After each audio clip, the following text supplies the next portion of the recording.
Yeah, it started, right? Yes, ma'am.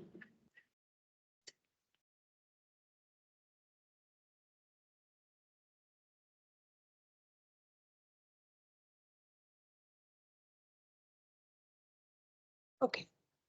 Just give me a thumbs up if it is still getting recorded, right? So I will just quickly start with the class. Are you expecting? Have you shared the message, right? So let's just start with the class.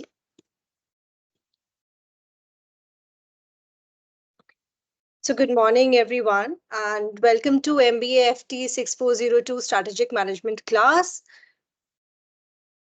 And one second. Yeah. So these will be 5 hours marathon classes. This will help you for revising what all we have done in during our offline classes, right? So here I'll ensure that these classes are crisp considering we have to cover a lot. And though we can take an hour's break, but let's see if the time would permit, we'll take. Otherwise, is it fine if we just continue with the class and we'll just take a 5-10 minutes break in between? Is it okay with all of you? Yeah, I think that's fine. Yeah, is it just give me a thumbs up if it's fine. All right, because see, we have to cover a lot, right? Okay. So, shall we quickly discuss about the paper, how it would be? You understand there will be a case study and there will be a couple of questions. The questions, as I'd already mentioned, these questions are not there to judge your knowledge, but mostly the implementation, right? So here in these classes also, whatever we'll be covering, so I want you guys to focus on understanding the essence rather than, just mugging everything up because it will not solve the purpose, right? So let us start with a small definition of what is strategy. So what is strategy? So strategy is about having a plan which eventually add value, right? But adding value to whom? Adding value to your customers, to your employee base, and to your suppliers, right? So in your third semester, guys, you have you read about strategic analysis, and when you entered fourth semester, we started from strategic analysis to strategic management, right? So before getting into strategic management, I thought let me just brush up a little what was strategic analysis. So strategic analysis was about analyzing the internal and the internal resources and the external environment that an organization has. Why is it important? Because all the strategies that you will make, the decision makings that you will take will be based on the analysis, right? Even if in the day-to-day life also, if you encounter any problem, we analyze it, right? And accordingly we take a decision. And then where does the strategic management have a role here? So the role of strategic management is, it is about one second. The role of strategic management here is, fine, you have made the analysis, now it's time for decisions. So probably the decisions revolve around where to allocate the resources, which decisions to take, how to maneuver, how to execute your plan, implementation. It all comprises of the strategic management, right? So let's just understand. So how do you gather the knowledge or gather the analysis, right? You do external analysis, you do internal analysis. For the external analysis, there are various tools. You do PESTEL, right? And for the internal, you do SWOT analysis. You do VRIO analysis, right? Then comes strategic formulation. Strategic formulation revolves around, you develop a strategy, you set a goal, and then accordingly you deploy your resources, right? Then comes strategic implementation. You have decided what to do. Now it is time to take action. How will you execute the plans that you have developed, right? But here, one of the important thing is organizational structure and culture. It plays a very, very vital role. If you have heard my lecture, there is one thing that I have consistently maintained.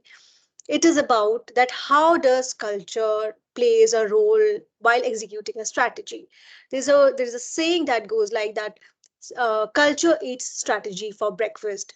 Time and again I have repeated this, this particular proverb. Why?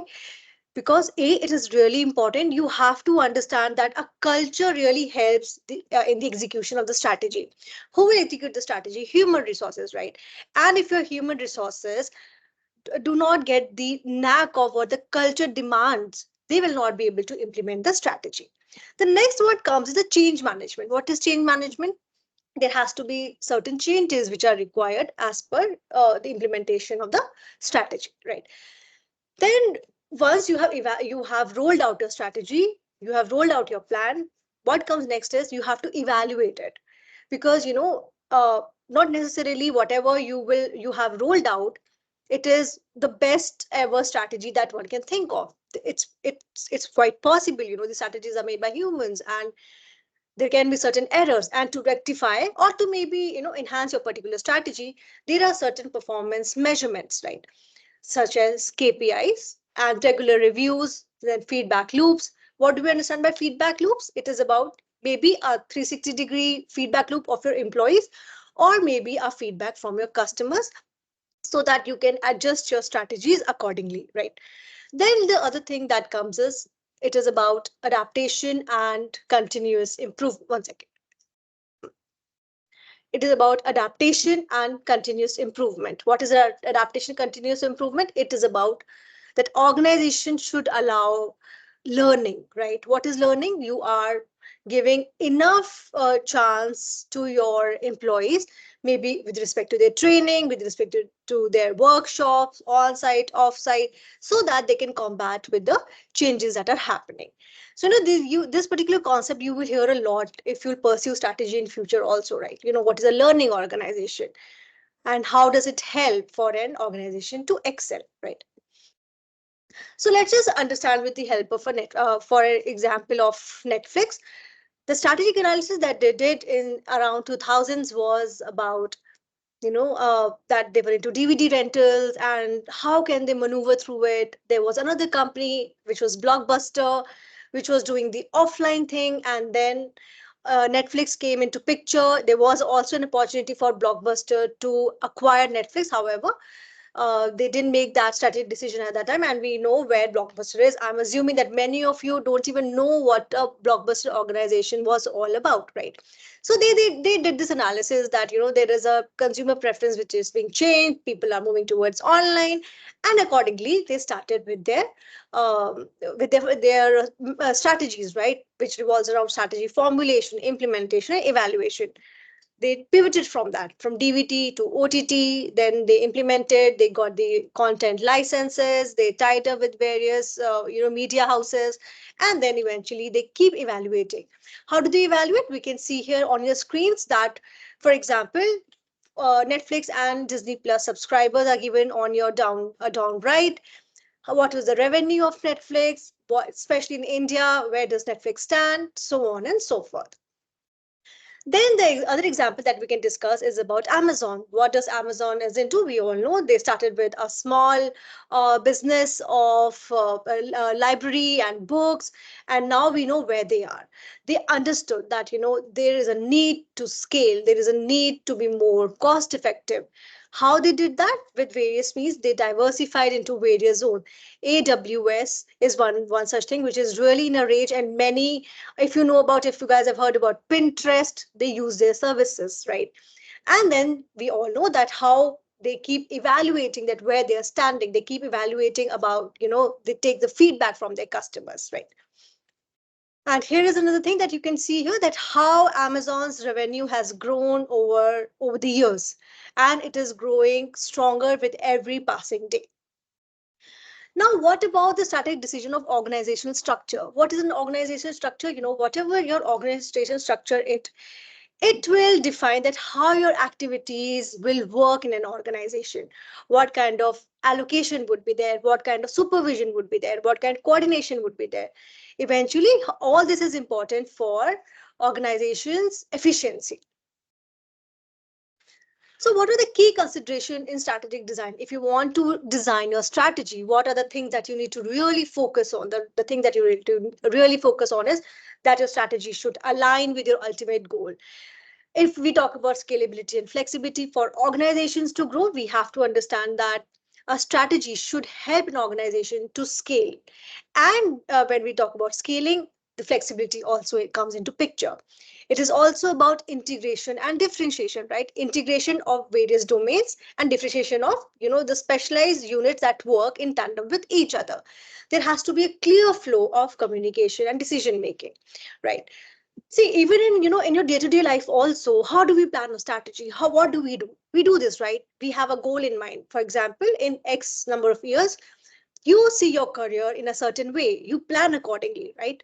You integrate various things, you integrate your knowledge base, and having said that, you also try to differentiate yourself to by gathering certain skill which is not there with anyone else. And there has to be clear communication and decision making. If it is about if you have your family consent or not, how you they are taking about your decision, to take a feedback from them. Similar in an organization also, there's a similar pattern works, right? So here is another example of Airbnb, that how they revolutionized hospitality, right? So what was the need? We know that how does Airbnb works. There are people who offer their houses, their rooms, their houses, and it has made it has turned out to be quite a low priced way of traveling for people.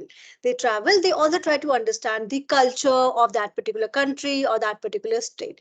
How are they working? They are having a more community centric structure, right? People work on the basis of, they gather the feedback from the hosts also, from the guests also, right? And all this feedback is distributed among the cross functional teams. Accordingly they work and they come up with certain decisions, right? What is the outcome? We know that Airbnb is not something that has started for years ago. It's pretty recent considering the timeline of other startups, right? But it has seen a rapid global expansion. It has come up with the innovation in hospitality, and we can also see that it has encouraged community engagement and the trust. Spotify is one example that we often share in the class. How is Spotify working? We know the what is Spotify's model. They are into music, they give you customized tailor made music list. But when we talk about the back end, when we talk about their organization, how do they work? There are squads, there are tribes, chapters, and guilds. This particular set, I'll be covering it in a little more detail. But the crux of this particular discussion is that at the back end, your organization structure really helps, right? Whatever strategy that you want to roll out. I don't know how many of you have faced this in your organization. If there are certain hierarchies, or even if there is a flat structure and there are 5 people who are chosen to deliver a certain project, even in those 5 people, at times there is a lot of communication gap. However, all the organizations try that that particular thing is reduced, and they really take care of that there is a clear communication among all the verticals of an organization. Here in this case, how has it helped Spotify? It has helped Spotify because it has led to agility, enhanced innovation. They have scaled a lot, and obviously employee satisfaction. When the employees are being heard, when they are when whatever they speak, it's been registered, they feel valued, they really want to stick around with the organization, and it has led to higher employee satisfaction. Then what are the processes and management system in strategic management? We know that there are certain, what are processes? These are sequence of activities that eventually help you to achieve a strategic goal. Why is this important? Because it is important to have an SOP for whatever things that you want to do, even on a day-to-day level or monthly level or an yearly or on an yearly level. Similarly, organizations also believe in this thing, and that's why they have certain processes in place, right? So what are the key strategic processes? Planning, first and foremost. Then according to the plan, resource allocation. What are the resources? We have spoken about it multiple times. Your tangible and intangible resources. Tangible may be your manufacturing units, your capital, and intangible comprises of your patents, your copyrights, and your human resources, as well as the another thing that comes into the resources. Then your performance monitoring is also equally important, because it will help you to understand where you are going, right? What are the other critical management system? Your IES, your HRS, your FMS. These all systems are equally important when it comes to a proper execution of the strategy, right? Nothing can work in silos. There has to be a clear communication between all these information systems. How do they help? They help you to align your resources with respect to your capabilities, right?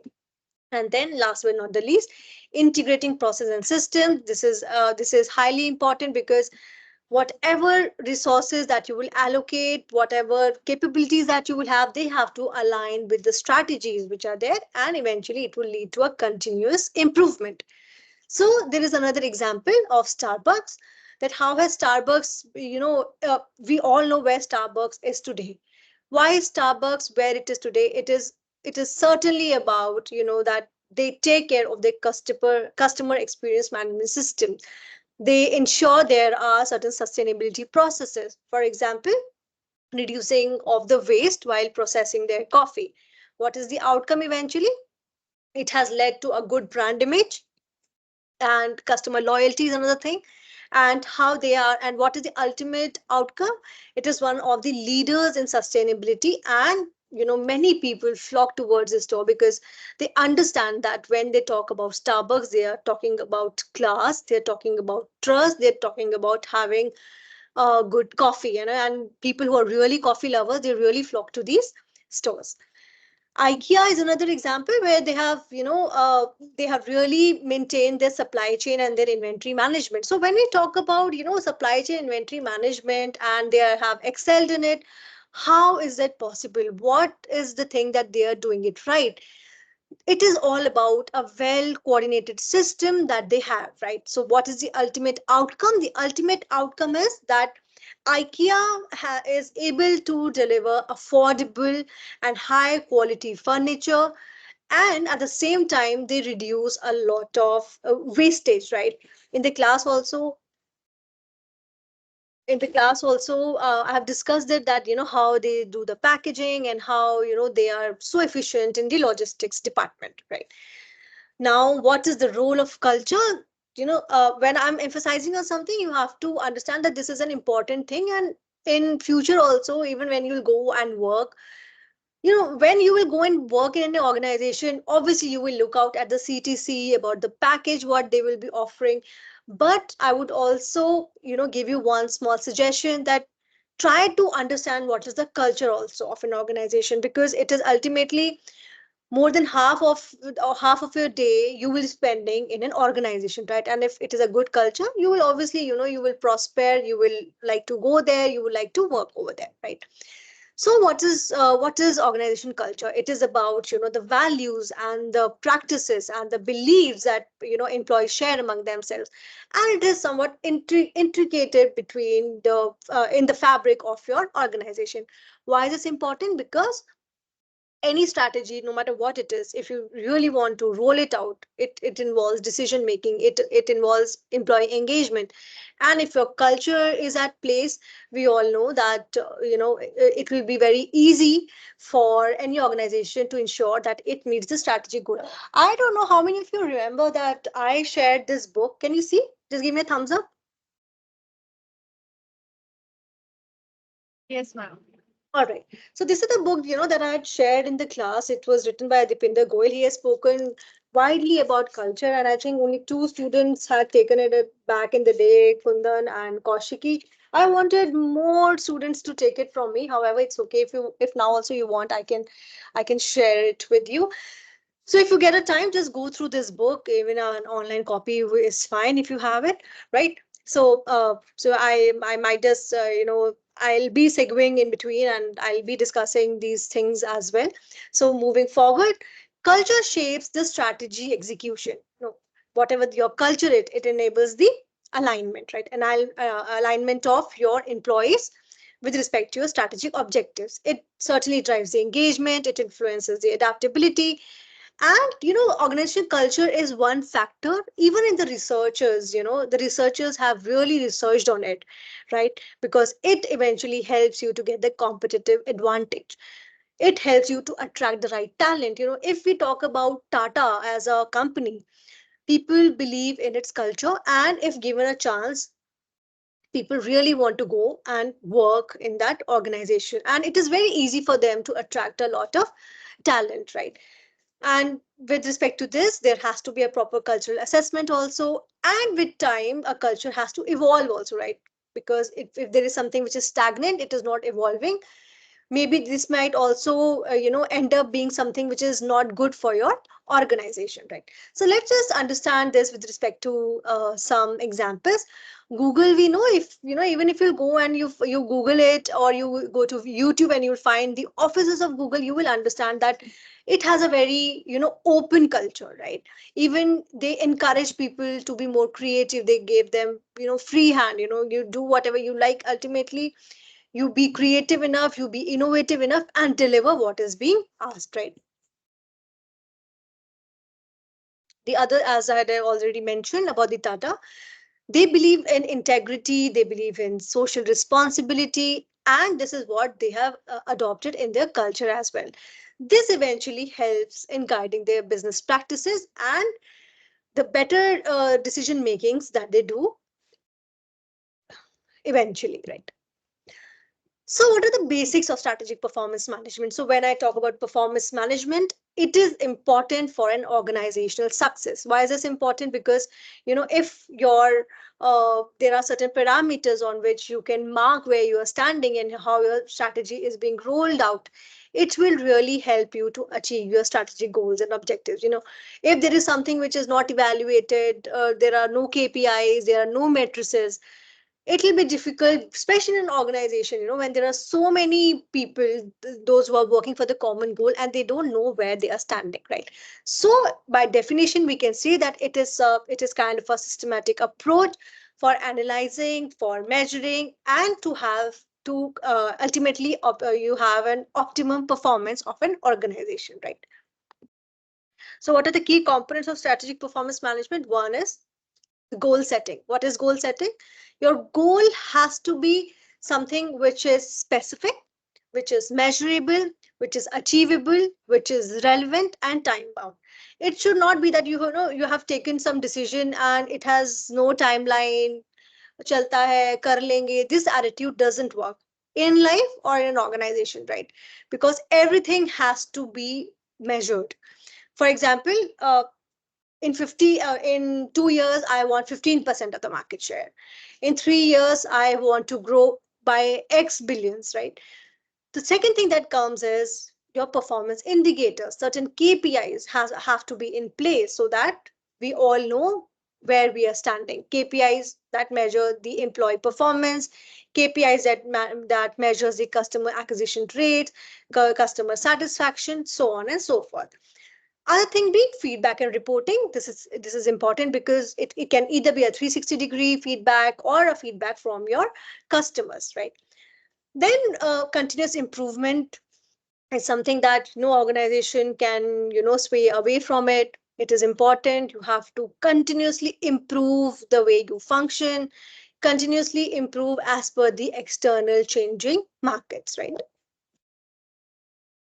Do I need to allow somebody? Yeah. All right. Okay. So, what is the importance of strategic performance management? A, alignment. It will eventually help you in enhancing your efficiency and effectiveness if your strategies are well aligned with your objective, accordingly, your resources are aligned. Then, agility. What is agility? Agility is how fast you are able to deliver, right? How timely you are able to deliver, and how quickly you are able to make the adjustment. What is accountability? Accountability revolves around that, okay, the decision has been taken, and whatever the results are, we'll ensure that we are accountable to it. Transparent reporting, right? This is very important because it requires that whomsoever has done certain bit, they are getting the due credit. For that, there has to be an open communication, and there should be a regular feedback mechanism. And the last but not the least, strategic decision making. It is about informing your leadership about the decisions that are being taken comprehensively with respect to the organization's performance. And we can't deny the requirement of data in today's time, that how data driven insights come really handy while taking the decisions, right? So one such example that we can quickly discuss is about Procter and Gamble, that how they are able to enhance their overall growth of an organization. They have always, sweared by that consumer is boss. Whatever decisions that they take, they understand that they are regular, feedbacks and surveys that happen. According to that, they twitch around their products, what they want, how, the quantity that they want. Earlier they used to be only big bottles of shampoos, but then when they entered into tier 2, tier 3 cities, they came up with these sachets, right? And now if we see, there is a general trend, right? Even if there's a huge bottle of anything, they will come up with some sachet. And those sachets, they gave a chance to the customers that you can use it, and then eventually if you want, you can buy a bigger product. So these are certain customer feedbacks that their all strategy revolve around, and which really helps P&G to achieve their strategic objectives. Netflix content investment, we know that earlier they were only, putting across the OTT content. They used to get it from various media houses. However, now they've analyzed the data, they have understood the subscriber growth, and now they are even coming up with their own shows. We know there is Stranger Things and Sacred Games. They are produced by Netflix itself, right? So this was one thing that we discussed in the class. Right now, we can, avoid this. We discussed about ethical marketing, what this is. This was the case that we had discussed. It was about Netflix strategic evolution, that how Netflix has, evolved over the years. These were certain questions I have given them. I've also tried to give a small, a snippet about how you can, answer these questions when it will come in the exam. Not this case study, but whatever case study would come. Try to use the framework that we have discussed in the class, right? So now let's go to our, and yes, this is very important. Learning is a superpower, right? So let me just stop sharing this and let me put our lesson 2 one second.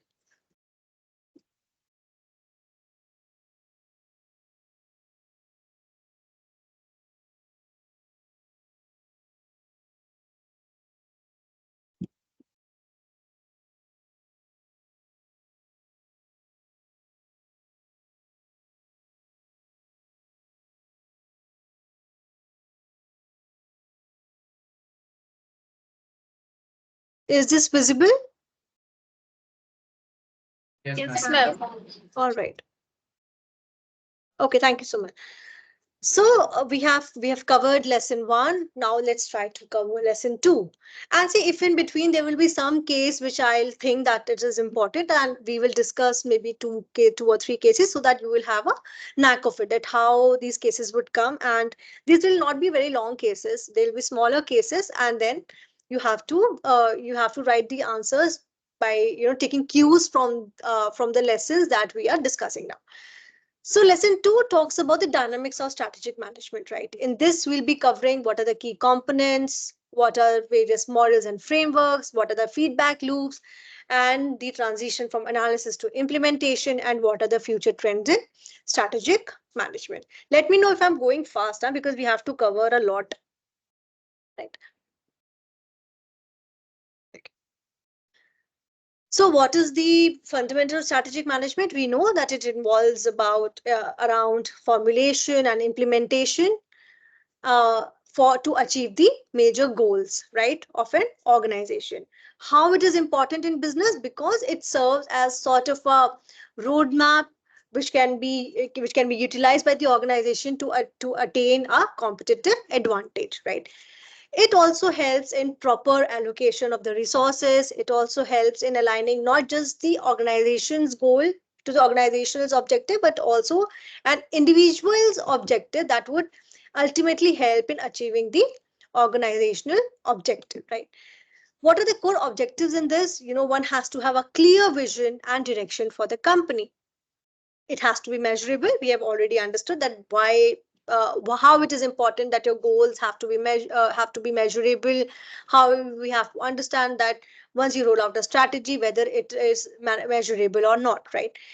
Another thing that comes into picture is about having a perfect strategic fit with respect to the organizational capabilities and opportunities that they find in the external business environment.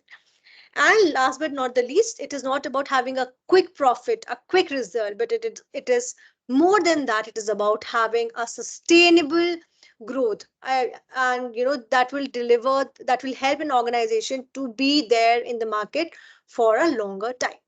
you know uh, in the last class I discussed that why it is important for an organization to prosper. Why do we talk about an organization to make a lot of profit? Why do we want that? Even if we have some startup, we want it to excel. Why is that important? Because if an organization is prospering, is flourishing, ultimately one can be assured that the employees will have a regular source of income, right? Whatever they are working for, they will be rewarded, right? So when an organization makes profit, it helps the various families to run their household, right? So it is important. Even when you will have your own startup, maybe you'll start small, but when you will have a lot of employee base, you also have to ensure that you share your profits with them, and you have to ensure that you work doubly hard so that your organization have a sustainable growth and is there to stay. Let's just quickly understand how it helps and what are the process overviews. Analysis we can do by using PESWOT, PESTEL. How does it help? It helps in decision making, eventually implementing those decisions through maybe projects, maybe through certain initiatives, and then evaluating, monitoring the progresses and making the required adjustments. Now, here are three examples on your screen. One is of Starbucks, the other is Toyota, another one is of Apple. How have they done? They have used their, like for instance, Apple has used the differentiation strategy to achieve their competitive advantage. Toyota, what have they used? They have used their Toyota production system. They have used their operational strategy, that how efficiently they have ensured that their operational efficiency is at par than any other organization. Starbucks, they have used and maintained high quality standards and high quality customer service. And what strategy that they use? They use the location strategy. For this particular location strategy, there will be another slide in which I've discussed this in detail, right? So we know that how Apple has evolved. They have used differentiation strategy. They talk about rapid innovation, superior quality. They have appealing design, so on and so forth. This is another thing that we have discussed about, that how, as per the location where Starbucks is located, they have priced their coffees according to the location, according to the inflation which is there in that particular country, right? Uh, this is one Toyota production system here. We have spoken about Kaizen, we have spoken about just in time, we have spoken about Jidoka. These, but if you look at it, they are very keen in not just the production per se, but they also ensure that machines are and human resources are in tandem. They take care of the human resources at the same time when they are taking care of their production systems as well. Right? One second, guys.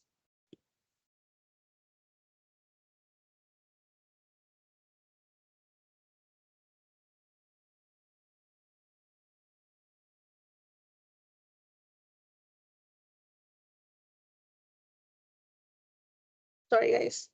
My son is having his vacations, so yeah. So what is an application in different organizational contexts? With respect to startups, we know they have to leverage the strategic management if they really have to carve a space for themselves, or carve a space in the market, and if they want to scale their operations. Then in the non-profit organizations as well, and in multinationals as well. So what are the key components of strategic management? So these are certain key components of strategic management. For any organization, their vision and mission statements have to be very much in place. For example, Apple's mission statement revolves around to bring the best user experience to its customers through its innovative hardware, software, and services. The another key component is to understand that there are certain frameworks through which we can do the external environment analysis. Pestle is one such, right? For internal, SWOT. For strategy formulation, it can revolve around Walmart's cost leadership, right? And strategy implementation, how Amazon is using its warehousing, its MIS to deliver the products, right? And strategy evaluation through KPIs, through other matrices. So guys, you have to understand whenever you will write any answer, right? So there are few things that you have to always keep in mind. One, when we talk about any strategy in an organization, to make that decision, external analysis is important. How we'll be able to do it? There are tools. For example, pestle analysis, internal analysis, SWOT. In that, however, there are four components: two are internal, two are external.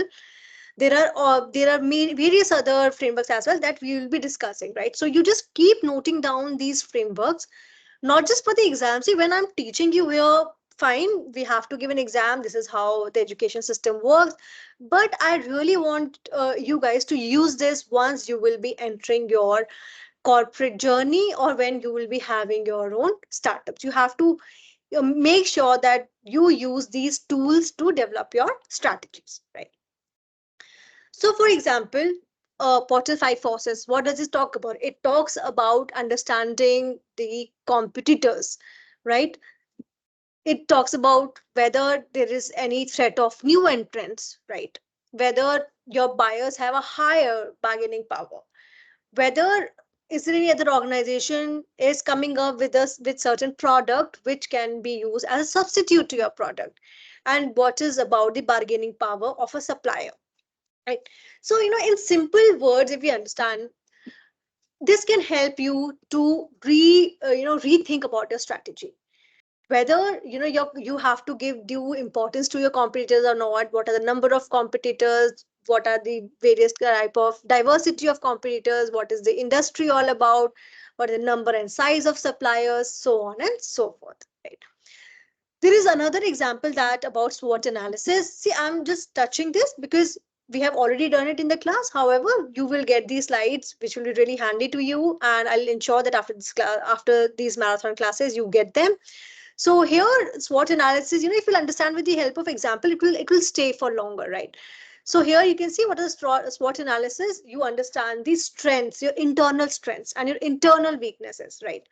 And what are the opportunities? These are the two external things: opportunities and threats that you might get. BCG matrix, I think you've also studied this in your marketing classes as well. What do they talk about? They talk about the market growth and your market share. Here, if we see, if there is a higher market growth and if there's a lower market share, your product is questionable, right? Here you can see the question mark. What is a star product? A star product is something which generates a lot of cash, right? Here your market growth is also high and your market share is also relatively high. What about cash cow? Cash cow is that your market growth may be low, right? But your market share is really high. They are able to generate significant amount of cash. What is dog? Dog is about your market growth is also less and your market share is also less. This is another example through which you will be able to understand this in a much clearer way. What is Ansoff metrics and how does it help? It also helps an organization to understand that whether they have to get into a new market, or whether they have to come up with a new product in the existing market, or they have to come up with a new product in a new market, so on and so forth. For example, Starbucks market development strategy was one to expand into China. They entered into a new place and with the same product. However, in the later slides, we will understand that it was not just about that they stuck to coffee, but they also changed according to the culture of the country. They also came up with matcha tea and the other type of tea in when they entered China, right? So this example would also come very handy to you. For example, if we see that Pepsi per se, they got into, if they try to develop a new market. In the existing market, they came up with a Diet Coke and a Coca-Cola Zero. And gradually, if you've seen that they are coming up with, more takers of these Diet Cokes and, no sugar colas as well. So what is McKinsey 7S framework? The McKinsey 7S framework helps, that how you are able to analyze your organizational effectiveness. There are 7 things: what is your strategy, your structure, your systems are in place or not, whether you have the required skill set or not, how well, your resources are, how well you are staffed, and what is the management style of your organization. Balance scorecard also we have discussed. It is about, understanding that to have a proper management system in place, where you understand your financials, your, customer satisfaction, how your organization is learning and growing, and what are they doing towards it, how are they evaluating it, and the internal analysis, the whether how efficient your business is or not. No, we can kind of skip this. This is also pertaining to that.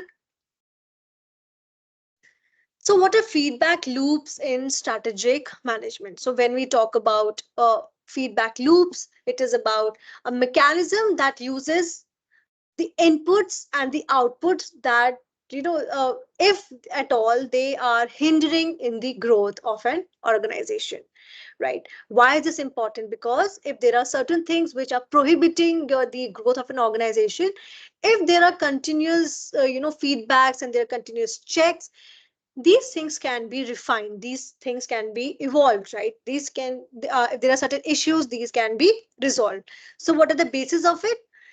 Performance and enabling a dynamic and responsive approach, right? It will eventually help an organization to be responsive towards if there are any glitches that come in the way of the executing of certain strategies, right? So there are 2 types of feedback loops that we will be discussing. One is balancing feedback loops, which is about stabilizing the system, right? Understanding the customer satisfaction level by doing certain surveys. And the second is reinforcing feedback loops, right? You get certain profits and you reinforce them into the system, maybe into the R&D. You understand that, you get information that more often R&D is required, so accordingly you deploy more of your resources into your R&D development, right? So now we will discuss about your adjusting strategies based on the feedback. So once you have got the data, you have collected it, right? Both quantitative and qualitative data from internal resources, from external resources. Now, once the data has been collected, you need to analyze, that data. You have to analyze the feedback, and accordingly you have to make the changes, you have to make the adjustments, right? Maybe to improve your production, maybe to improve your services. And last but not the least, you have to also ensure that you monitor the results, you monitor that the changes that you thought will that you will eventually roll out, are they able to make an impact or not. So transitioning from analysis to implementation, from insight to action, you have understood the strategy is being made, it is at its place. Now you have to create a roadmap, now you have to make a plan. Now, as we have already studied, your plan has to be smart, specific, measurable, so on and so forth, right? And accordingly, you have to align your resources, you have to align your budget, you have to align your personnel. It should not be like, your tech team requires 100 employees, and your R&D requires 200 employees, but you make some wrong decisions, and you don't pay attention to your R&D team, or you deploy less number of personnel. And second, and the third being your technology, right? Especially in today's time, any organization is focusing on technology. This is one thing that you can't shy away from. Anything and everything, if you want to excel, you can't replace technology with anything else. You want to get a survey done, you want to understand the customer feedback, you want to roll out certain things, technology has to be in its place. So what is the action point? You have to adjust your budgets accordingly, you have to allocate your resources accordingly, right? So there is one change management framework. It is about Lewin's change model. What is Levin's change model? It is about that you first and foremost recognize that there is a requirement of a change. Then you have to understand that determine what needs to change. You have to ensure change is required, but what change is required exactly. Then you encourage your team members also, right?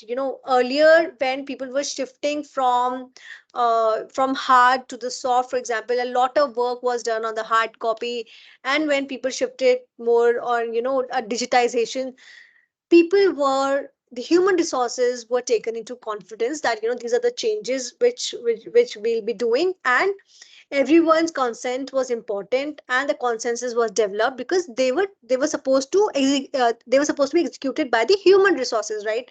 So to then you have to plan the change, you have to implement the changes, and once those changes are done, you have to ensure that you rephrase it. How do you rephrase it? You develop ways to sustain that particular change. You keep adding few changes, incremental changes in the one particular, for example, digitization. You keep evolving it, right? So, what are the implementation tactics? It is about you've made a strategy. For example, you want to roll out certain product, you will do its testing, then you will roll it out, then there will be continuous improvement cycles, right? Start with 30 people and try to understand. Even the researchers, this thing happened, right? When we write a research paper, or we take a survey of maybe 10 people, we see how the results are coming, then 30, then 100, and if we see that these are conducive enough, the results are conducive, eventually the survey is rolled out to the greater population. Accordingly, one has to monitor and adjust the strategies as well, considering the feedback mechanisms and KPIs are in place or not. Last but not the least, it is about overcoming the barriers. There are certain, at times we've seen that there are people, they resist the change. Like, why do we have to give our attendance online? We are okay with signing. Why is this? Why are you doing this? Why are you changing the timing of an organization? So there are certain resistance that an organization finds. For example, even if this example that we have learned quite a number of times about Kodak, they were also resistant. They had severe rigidities. Why do we go digitized, right? They stuck to their roles, their camera roles, and we know where they are, right? So in this cases, one has to ensure that organization reduces the communication gap between their personnel. They have to ensure that they're adequately skilled. There has to be training, there has to be some seminars, workshop for their personnel, so that eventually they will be executing your strategies. And last but not the least, your contingency plans have to be well in place, and you have to understand that there has to be clear communication channels. So what are future trends in strategic management? AI and machine learning, we know that how they are impacting our lives on a day-to-day basis. Amazon is working day in and day out to ensure that, how are they using it? For example, when we have discussed in the class also, when we do shopping, they give a certain recommendation, they have data, they know our likes and dislikes, and accordingly, they bombard us with the product so that we are encouraged or we are lured to buy those products, right? And this is important when it comes about consumer behavior analytics and giving them certain personalized recommendations. So we'll not go very technical, but here also we can see that how they have designed their AI services and their machine learnings.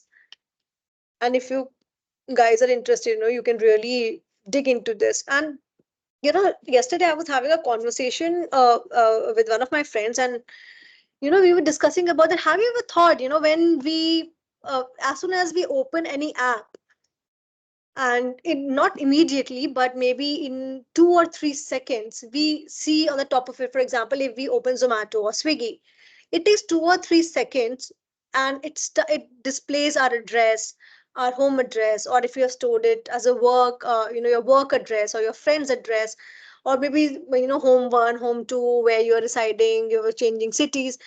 It takes 2 or 3 seconds, for that to come. Have you ever thought, where does it go? Where does it lie? No, this is one of the thoughts that what is there, what exactly is the cache memory that they go into, how are they able to retrieve it? This was one thing that I thought I should share it with you guys, so that next time you open an app and you find certain things, this thing comes into your mind and you try to dig more into what is the engineering, computer engineering behind it, right? So, sustainability and ethical leadership, we have discussed this, that how Unilever is into ESG metrics, that they are into environmental, social, and governance criteria that they follow to make their decisions. Whatever products that they roll out, they ensure is it in tandem with their environmental impact, their social responsibility, and the governance. What companies are doing, whatever decision they are taking, they are incorporating sustainability into their decision making. If you happen to use Bloomberg sometime, you will find that there is a tab which is an ESG tab. If you want to dig deeper into it, you can go there, and now most of the organizations are using this matrix to show that where they are standing in the current business scenario, right? So here was this example in which we have discussed that how Unilever is impacting the lives of their customers, what is their approach, how are they reducing the environmental waste, what are the key divisions that they're following. One is beauty and personal care, home care, foods and refreshment, how they're using their financial resources, their tangible resources, their intangible resources, so on and so forth. How many lives they are impacting, how are they reducing the waste, and how are they enhancing the livelihoods. Another example is of agility and flexibility. Here we will be discussing Spotify. This is what I was discussing with you, that how there's a clear communication which is a key for Spotify's growth. Here you can see that in the columns we have these quotes, horizontally we have chapters, and how these two set of divisions are having a clear communication through guild, right? There is a guild, and through which there is a cross functional discussions among the various teams. Why is this important? This is important because ultimately it helps them to have a better decision making. So what's the gig economy? Gig economy is about, you are not really tied up to one organization, but you are working like a freelance, if you may say so, right? And what is remote work? Especially in COVID's time, it was found that remote work was taken up because obviously they had no other way to work, right? Here, even TCS in Infosys also, what they did, what is 25 cross 25 model? It is about that 25% of the employee base have to be present in the office for the 25% of the time in a year. I'll give you one example. Infosys, so my friend is working in Infosys, and if they go to office, most of the time she's working from home, but if she wants to go and work, there is an app that they have. She has to book a chair there, and if she will be able to book a seat, then only she can enter the Infosys premises, because there are so many employees, and gradually they are following the footsteps of working from home, and they are saving on a lot. So if it is required, you have to go there maybe once in 15 days. You have to ensure that you book a seat. There is no fixed seat, you have to book a seat, and then accordingly you can go and enter the uh, enter the office premises, right? So here is the model. You can discuss this if you want to know more about it. You can read about it here, that how TCS is operating a 25 cross 25 model. It revolves around it is location independent, but there is, at the same time, there are proper governance and monitoring also. There are employee engagement models also, and the borderless collaboration. We know that teams sit here in India and they are discussing things with teams which are there in US, right? In Netflix, there are data driven decision making. How? Because whatever they analyze their subscriber pattern. They analyze what movies are being watched more. They analyze that how many people just skip the introduction. Have you seen, once a movie starts on Netflix, right in the beginning there is, if you want to skip the intro, you can skip the intro. What does it show? If you're skipping the intro, there are various connotations to it. One, that you really want to quickly, you are really keen to watch that movie, and you quickly want to start with the movie. B, you are somebody who wants to probably watch multiple movies, and you end up skipping these small little things. At times you skip the song, you skip certain dialogues, and a 3 hour movie you are finishing in maybe 1 hour, right? When we're doing all this as customers, we know that maybe we have paucity of time, or maybe we want to watch multiple other things. But at the back end, all this is being recorded, right? All this is being analyzed by the data analysis analyst of Netflix, right? Here we can see that how they are able to understand that, okay, what are the top genre? Documentaries, maybe stand-up comedies, maybe kids TV shows, dramas, international movies, and how most people flock onto Netflix for the movies and lesser people for the TV shows. If we know that there are lesser people going for TV shows and more people for movies, what will be the decision that we will take? The decision that we will take is a maybe to ensure that we get more TV shows, or better TV shows, or more famous TV shows on board with us. Or the other thing is that we focus more on the movies, because if movies are giving us more profits, then why not, right? So what a collaborative ecosystem. So all these things are helping, whatever we have discussed so far, all this is helping organizations to excel, right? To excel in their domains, to excel and achieve their strategic objectives. Here, if we see, there are certain collaborative ecosystems. For example, BMW and Toyotas of the world, they came together for developing the hydrogen fuel cell technology. This was one of the strategic partnerships, or we can say strategic alliance, that was really appreciated, and they are working in tandem with each other, and they are coming up with hydrogen fuel cell technology. What would eventually happen? It will help both the organizations to leverage on the technology that they are developing together. So these are certain reading references that I shared. If you want, you can read these books.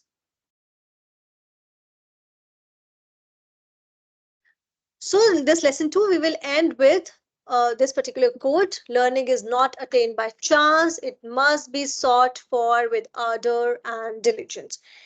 Right? So you have to always take care, and you have to always consider this thought, that learning is an active initiative that you take, right? It will not just happen one day. You have to be consistent and persistent if you chose to enhance your knowledge base.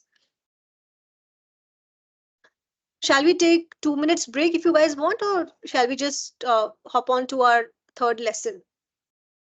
Let's take a break. We can use a break. You want a break? Five Okay, so you guys can five take a minutes. 5 minutes break. I'm here. 5 minutes. Break. All right. Quickly come back, huh?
Guys, are you back? Let's start with our lesson 3. Yes, ma'am. All right. Yes, ma'am. Adbut, I've Can I just ask one checked your question before we email. start? I'm sorry? I had just had a question, before you start, can you take a question? Yeah, yes, please. Yes, please. Yeah. So you were mentioning on the, exam pattern at the beginning of the Mm-hmm. class. Mm-hmm. So there would be only one case study, or, there could be multiple case studies. No, so generally, what the general trend is that in most cases there is one case study, right? But and there's one case study and there are subjective questions, because if there'll be multiple case studies, it will be difficult for you people to solve those. So in most cases there is one case study, and whatever topics that I'm touching upon, please ensure that you utilize those frameworks in your answers. So you are Atul, right? Yeah, that's right. So Atul, have you ever attended any of my offline classes? No. No, I couldn't attend any offline. Yeah, No, but you I, could, right? I, Yeah, I I know normally because I attend kind of online. know who all my students are. So, right. So, never mind that. That's absolutely fine. So, what exactly, what happens is that whatever concept that I teach in the class, I appreciate if you people will, if you guys would use it in your exams. It will not be, English comprehension, where, it's exam. It is a case, it will be case study exam, but you have to ensure that you use these frameworks, and there'll be subjective questions, but I would really appreciate if you will use the examples. So Atul, I don't know even if you have seen my online classes which are there on YouTube or not, but if you'll go through them, it's the same that we are discussing right now, but obviously that's more in detail. I've tried to use as many examples as possible. So because I understand that when there are certain examples, it is easier for us to understand what the concept is. So whenever you will write any answer, try to use an example as well. All right? Yeah, I don't know. I've gone through all your online classes, All even right. third Okay. semester Perfect. one. So I really appreciate, you take a lot of examples. So I understand, Thank those you. frameworks and examples are very critical for answering. Yeah. Yeah. The follow-up question was that, for the remaining questions which are non-case study Mhm, types, mhm, we have these self-assessment questions in the mhm, back of the lessons. Can we assume that the rest of the questions would be on a similar pattern to what is there in the self-assessment question? See, yeah, you can kind of assume it will be similar pattern, but as I have mentioned right in the beginning of the class, we are definitely not evaluating your knowledge with respect to how well have you mugged up the concepts. It will all be about implementation. So even when I'm taking this class, I want you people to take the essence of it, right? Understand the philosophy behind these frameworks. So don't worry, the exams are will be, I think, we've given the strategic analysis exam as well. These exams, especially in the MBA, these are not very hardcore, and they are there to understand that how well you will implement your knowledge. So the questions which are given at the back, you can take a cue from them, obviously, but you all can be relaxed that it will not be a very difficult exam. Sure, ma'am. Thanks a All lot. Yeah. right. Yeah. Okay, so let's just is it fine? Let's just start with the class. Okay. All right. So with this, we are covering our lesson 3. So a quick recap, what we have done in lesson 2, we try to understand the components of strategic management, various models and frameworks, Porter, SWOT, BCG, McKinsey 7S, so on and so forth. We try to understand the feedback loops, and then we tried that how this, what is the transition from analysis to implementation, right? So this is one topic, which is kind of critical to understand, not difficult, but this is something that you guys should know. What is the market structure? Why it is important to read that? What are the various firm strategies with respect to the market structures, right? When are the firms considered superior to the markets? What are various theories of vertical and horizontal integration? And then we'll also try to explore the scope of the firm, right? So what is a market structure, right? So in simple words, as per the definition which you can see on your screen, it refers to the characteristics of a market that affect competition and strategy, right? What kind of market you, sorry, please mute yourself, guys. I'm using. Yeah. Okay. So market structure is defined by, what are the number and size of the firms, what are the type of products which are there in the market, what the companies are offering, what are the various market entry strategies, what are the exit barriers, so on and so forth. And why does and how does a market structure matters in a strategy? Because obviously whatever the market is all about, it has a direct analogy with the price point that you will offer. What are the production, what is the size of your production, how are you strategically placed in that particular market, whether you one second please, just quickly, sorry, one second.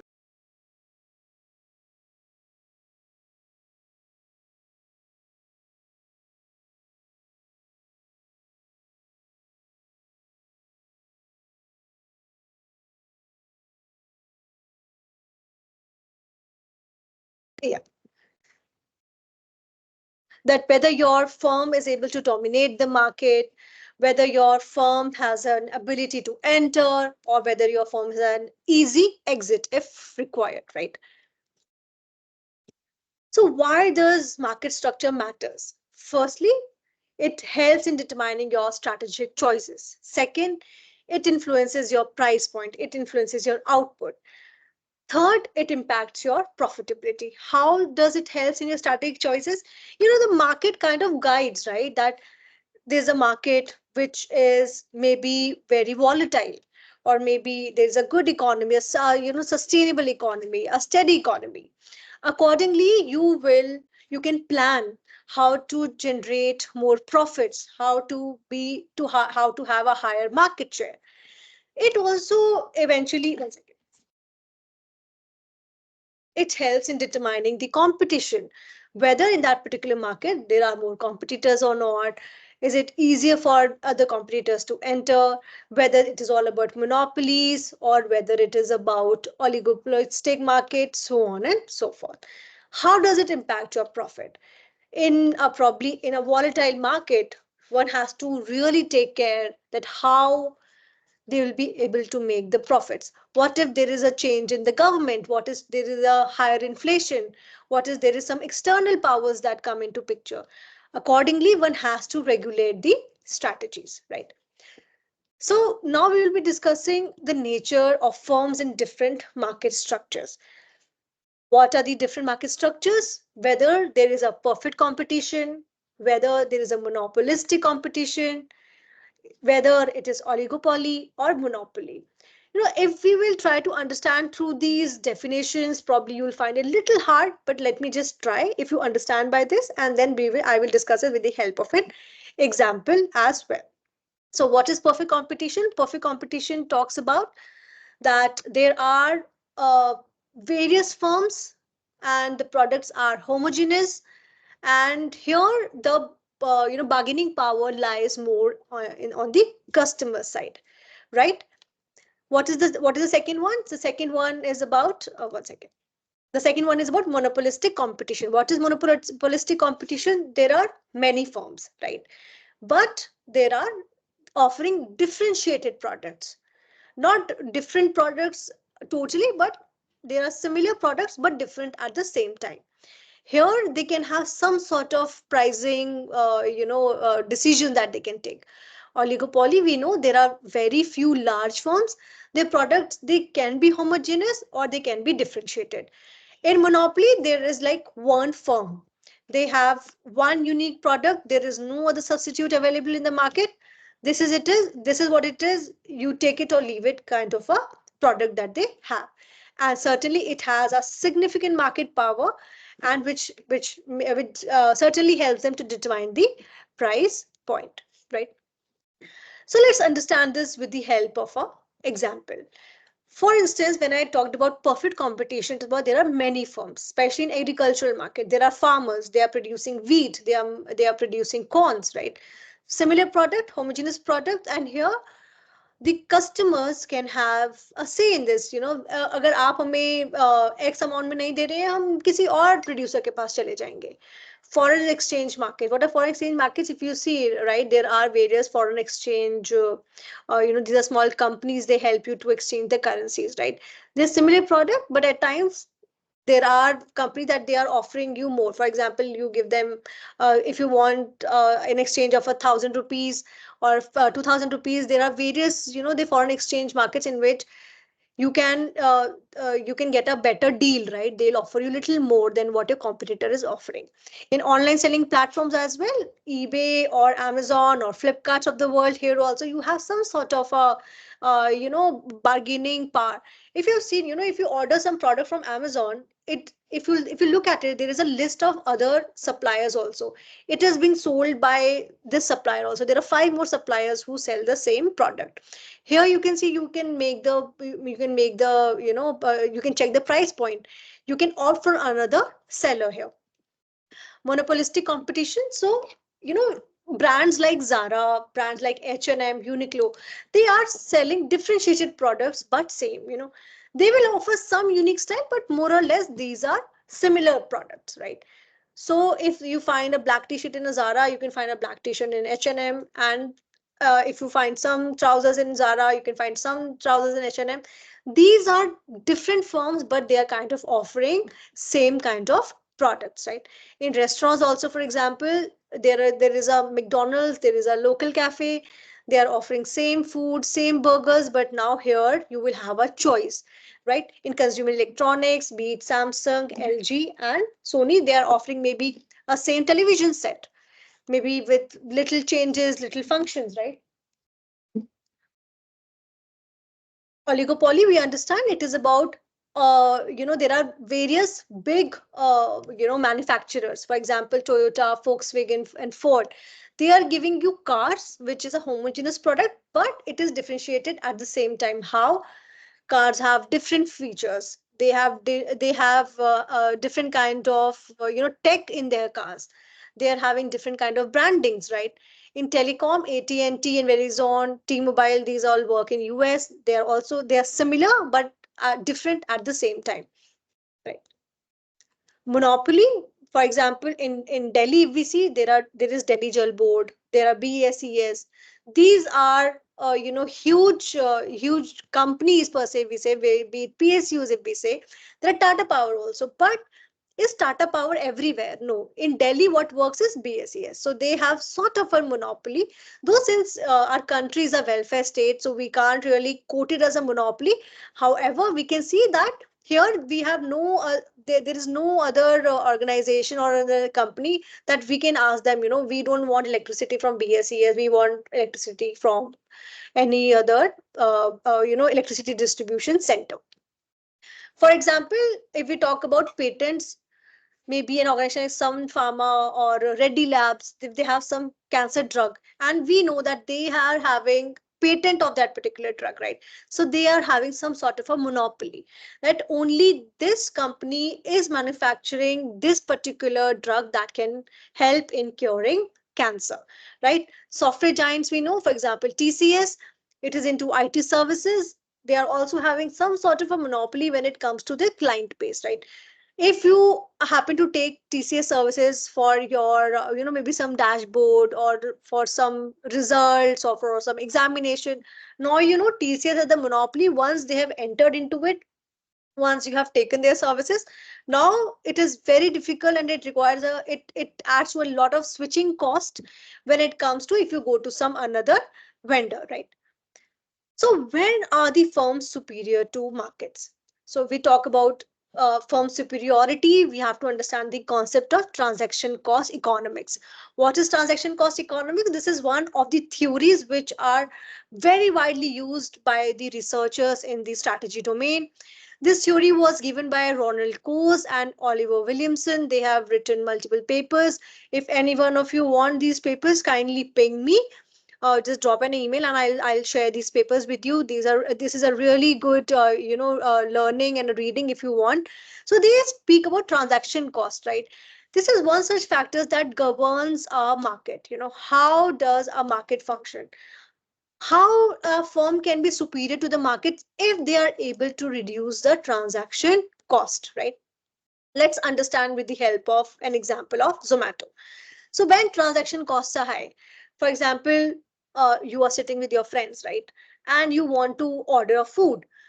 In earlier times, I don't know how many of you know this, that if you wanted to order a food back in the day, या तो अखबार में कुछ pamphlets आते थे, या there used to be some sort of yellow pages, और आप randomly you'll call on the nearby restaurants, you'll have their pamphlets and then you'll order. कभी order आप कुछ गलत भी दे देते थे, कभी कोई order होता था आप सुनने में कोई गलती हो गई, order late आ रहा है. All these things involve a lot of transaction cost. So when I talk about transaction cost, it is not always financial, right? It is about your time also, it is about your decision making also, it is also about opportunity cost. आप वो नहीं कर रहे होते, you wasting your time in ordering, उसकी जगह पर आप और क्या मोर कंस्ट्रक्टिव यूज उस टाइम का आप कर पाते, right? So in Zomato what they have done, it's an aggregator model. There are restaurants, there are delivery partner, these are restaurants, they come on board with you, the menu is all set, and now it is easier to order any food that you want. It is, you can track it, they have made everything very streamlined. So how Zomato has helped, it has reduced the transaction cost, it has reduced your time, it has reduced your effort. However, it is a different story, but when five friends sit and try to order, it really doesn't get ordered right. So the other thing that comes that determines the firm's superiority is reduced risk and uncertainty. When Flipkart came, into the scene, they saw that there were people who were hesitant in ordering because as a customer, we still didn't believe in ordering something online because it was a given that there was a lot of risk associated with it, a lot of uncertainty associated with the product that we are ordering. What happened eventually? Flipkart was the first to come up with the cash on delivery option. You can order it, and if you don't like the product, you can send it back. You need not pay it before, you can pay it once it is delivered to you if you're satisfied, and there are easy return policies. Economies of scale and scope. What is economies of scale? It is about the cost advantage that you get because of your scale operations. We will be discussing this in detail. Let's just quickly touch and discuss this right now. What about scope? When you are into various operations, not just sticking to one operation, right? For example, Reliance Jio, what they did, they entered into the telecom market. What they have aggressive pricing strategy. We all know that once upon a time we used to pay 300 rupees for such for just 1 GB. Now we are giving 699 for 3 months, 1.5 GB, 2 GB, unlimited calls, unlimited this. How is that possible? This is possible solely because of Geo entering into the market, and they have completely changed the game, right? What they have done, they have leveraged on the economies of scale. How? Because they're using their optical lines, not just for telecom, but they're also using it for various other purposes. For example, they are using it for their geo TV thing. They have these set top boxes, they are using it for that also. Now the same thing is being used for the 5G as well, so on and so forth. So here we see that they have used both economies of scale and economies of scope as well, because they have diversified into various projects along with their telecom, the key telecom services, right? Innovation and knowledge protection. Firms, if you see a firm like ISRO, they ensure that their intellectual property is well protected. They ensure that their knowledge is not transferred, it is very much patented. And because of that, they are flourishing. Because of that, they were able to launch mission to Mars, right? Here in ISRO, the organization encourages their employees to have a greater, say, to have a say in developing new patents and new intellectual properties. What is it? What is strategic resource allocation? How does this help in firms getting the superiority? It helps, that if, for example, in Tata, if they have a long-term vision, right? If they want to get into, for instance, now if there was a recent news that Tata will be partnering with Tesla, when Tesla would be entering India. Let's see what is the recent development in the current news.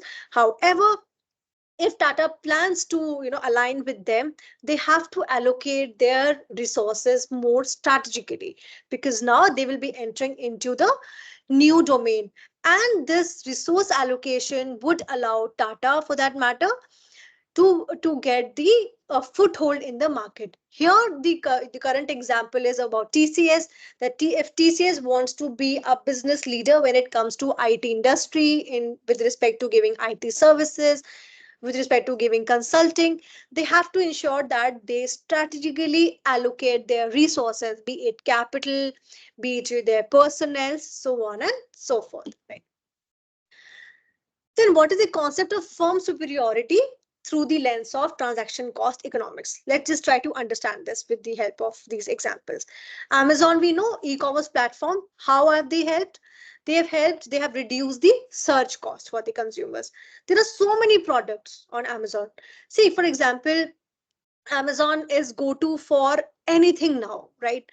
Right, fine. They are not coming up with, if you want a big clothing brands or something, but if you want grocery, if you want something day to day routine things, Amazon is the place to be. You go there, you find it is such a well developed app, it is so user friendly, it is giving a good experience to their customers. There is easy return policies.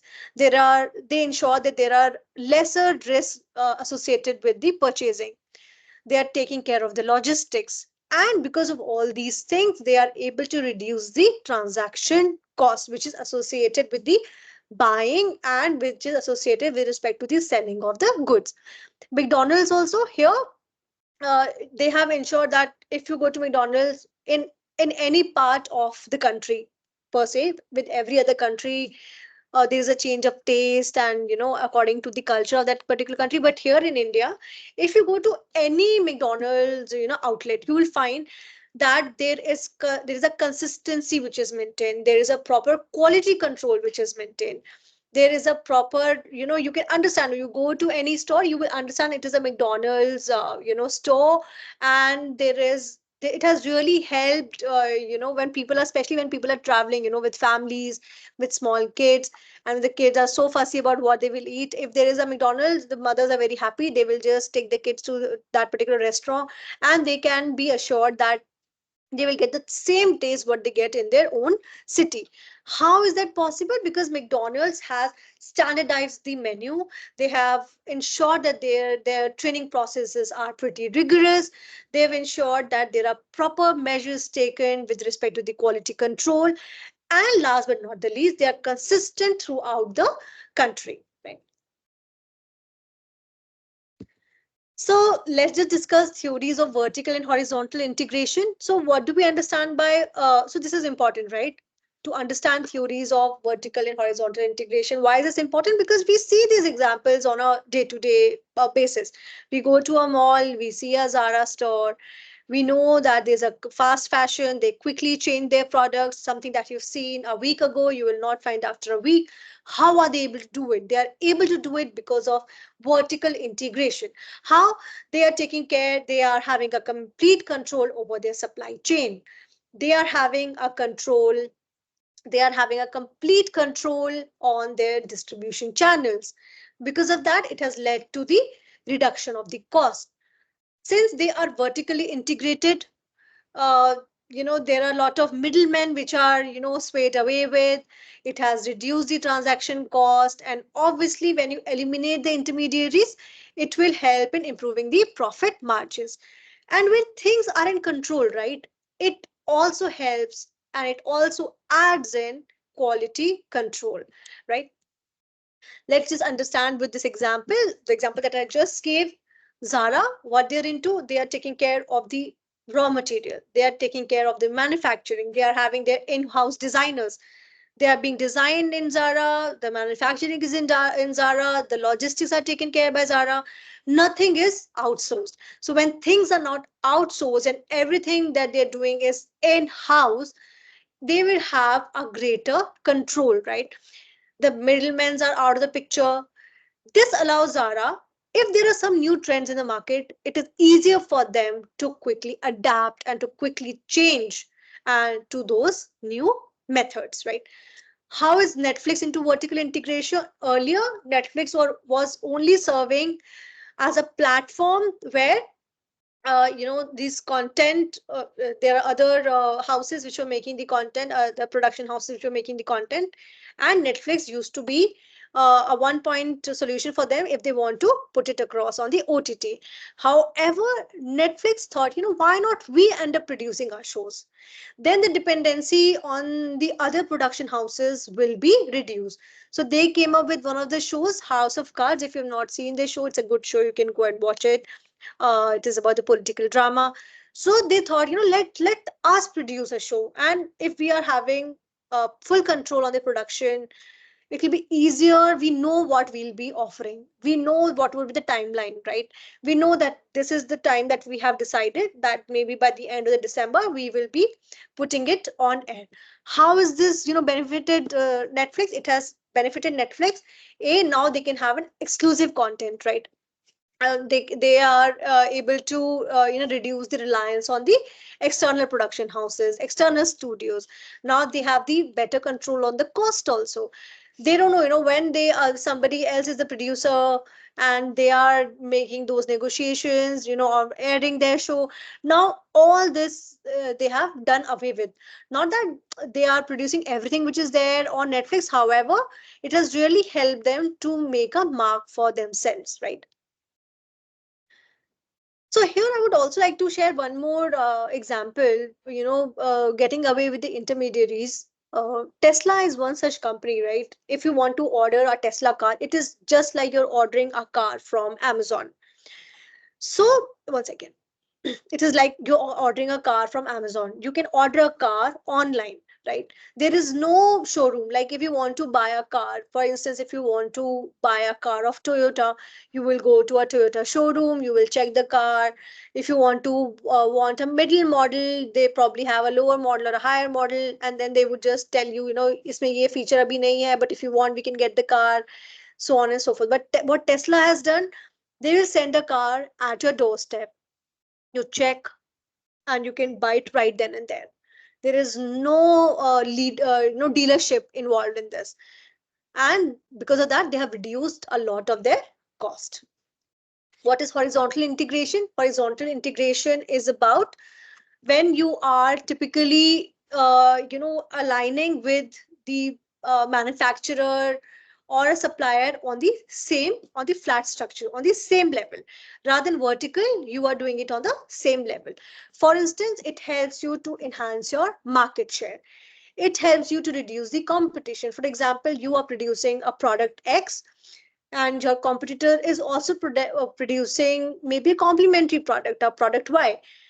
And if you want to, for example, you are manufacturing cup, and your competitor is manufacturing sauces, complementary products.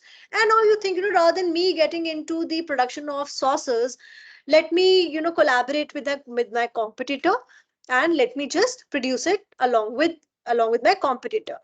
It will enhance your power with respect to suppliers and distributors. How? For instance, your supplier is somebody who is offering you that clay, right? Because of which that acts as a raw material for you to manufacture the cups, for that matter, right? And the same supplier is also giving the clay to the saucer manufacturer. Here in this case, what happens is you can have a better bargaining power if you tie up with your competitors, right? It will obviously help you to achieve economies of scale. With every production, your cost would be reduced. Here, when you're forming alliances with your competitors, it will reduce the risk as well. Let's just understand with the help of this example, which will be, for example, Facebook acquired Instagram and WhatsApp. We know, right? WhatsApp, Meta, Instagram, Meta, we know this, right? So they thought that uh, this is something similar that they're doing, and this can be your competitors, right? So what they have done, they have tried to eliminate the competitor. See, Facebook understood that everything has has an end. I don't know how many of you have used Orkut. I'm from the Orkut era. I know where Orkut is now. It is nowhere. And I'm sure many of you don't even know what Orkut is. Please go and Google what Orkut is. There used to be something similar to Facebook. There used to be Orkut, but it is no longer there. Then Facebook came, right? And when Facebook came, Mark Zuckerberg understood that this is also something which will fade away. I'm sure that many of you now just have an Instagram app on your phone, and maybe once or twice in 15 days you go and you check your Facebook account, right? Mark Zuckerberg understood, and what he eventually did, he acquired Instagram, he acquired WhatsApp. And when this is a very good example when it comes to horizontal integration. Now you want to have any social media feed, we are there. Facebook le lo, Instagram le lo, we are there. They have eliminated their potential competitors. How? By acquiring them, right? When we talk about Google's acquisition, we know, right? YouTube is now acquired by Google.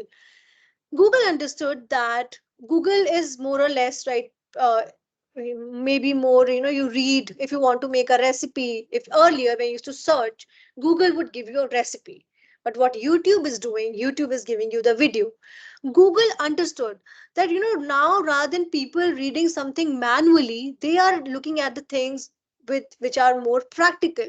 If I want to change a tire of my, deflated tire of my car, and if I, for instance, I don't know how to, earlier I will Google it. Okay, it will written step one, take the stepney out, step two, take the jack, put the jack, so on and so forth. Now what I'll do, I'll just YouTube it. Okay, how to change the flat tire. They understood, right? These examples that these are very layman examples that I'm trying to give you, but this will help you to understand that how does Google work, what is their strategy, what is their philosophy behind acquiring the likes of YouTube. Now YouTube is acquired by Google. If you want to watch a video, they're like, please, more than welcome, go watch a video. If you want to read, it is also there. Now let's try to understand the scope of the firm. What is scope of the firm? The scope of the firm, in by simple definition, as you can see on your screens, it refers to the range of activities that a firm undertakes in the course of producing and selling its products or services. This may include, be it your operations, your products, your services, markets, and geographies. In simple terms, what is the scope? Rather than you concentrating on one particular product or one particular activity, you enhance your verticals, you enhance your workspaces, you get into various products, you get into various services. How can you determine your firm's scope? If you are working on your core competencies, if you're working on your capabilities, right?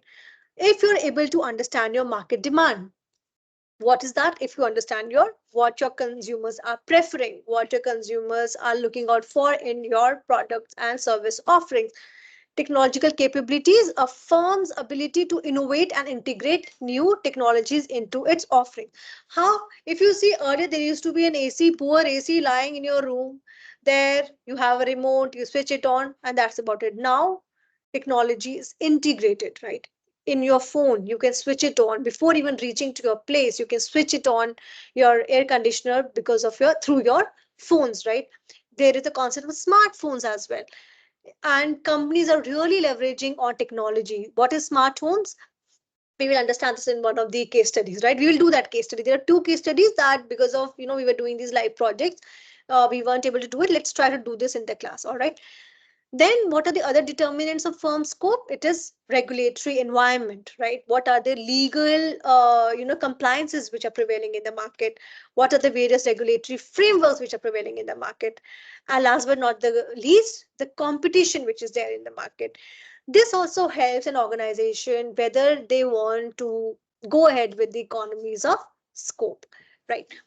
How can they enhance? A, diversification. B, integration. C, innovation and globalization. Diversification, they can enter, maybe they can enter a new market, or they can come up with a new product in the same market. How does it help? It helps in reducing the risk, and at the same time, it helps them in cashing on the opportunities.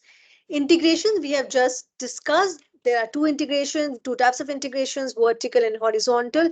It eventually helps an organization to enhance their supply chain and at the same time consolidate the market presence. Innovations, we know, either they are developing newer products, either they are coming up with new services, or they're coming up with some new business models, right? What is globalization?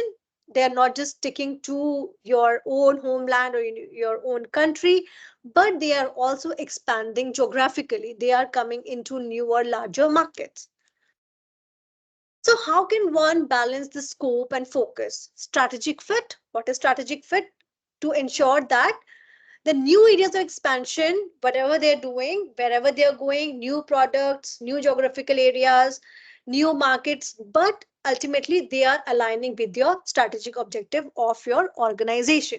Second, operational efficiency. What is operational efficiency? It is about maintaining the efficiency. Fine, you are diversifying, you are entering new places, new markets, new products, so on and so forth, but you are able to maintain your operational efficiency. You are effective enough and you are able to work in the diverse markets. Resource allocation, scope, new product, but now you have made your calculations strategically. You have taken good decisions that how much resources you have to deploy. If you are aiming to start a new vertical, you are aiming to start a new business, or you are aiming to start a new product, or you want to, one second please, or you want to come up in the new geographical market. So, for instance, let's just try to understand this with the help of some examples. Amazon's AWS, they started from book selling, and now we know how they have leveraged their global e-commerce platform and from cloud computing. So now we are waiting, where all do they go? They are also thinking of drone. I don't know how that would work in India, but we know that they are into AWS. So can you just imagine some company which was just selling the books online, now how they have diversified into something like cloud computing. Google, they just started as an search engine, then they got into online advertising, then Android, then autonomous vehicles, so on and so forth. We will also be discussing these diversification in detail, right? So if there is some confusion, that will be resolved in the coming slides, right? Reliance Industries, they started from textile, then they enter petrochemicals, then telecom, and now the digital services. So we have covered our lesson 3, and let's just close lesson 3 with this thought.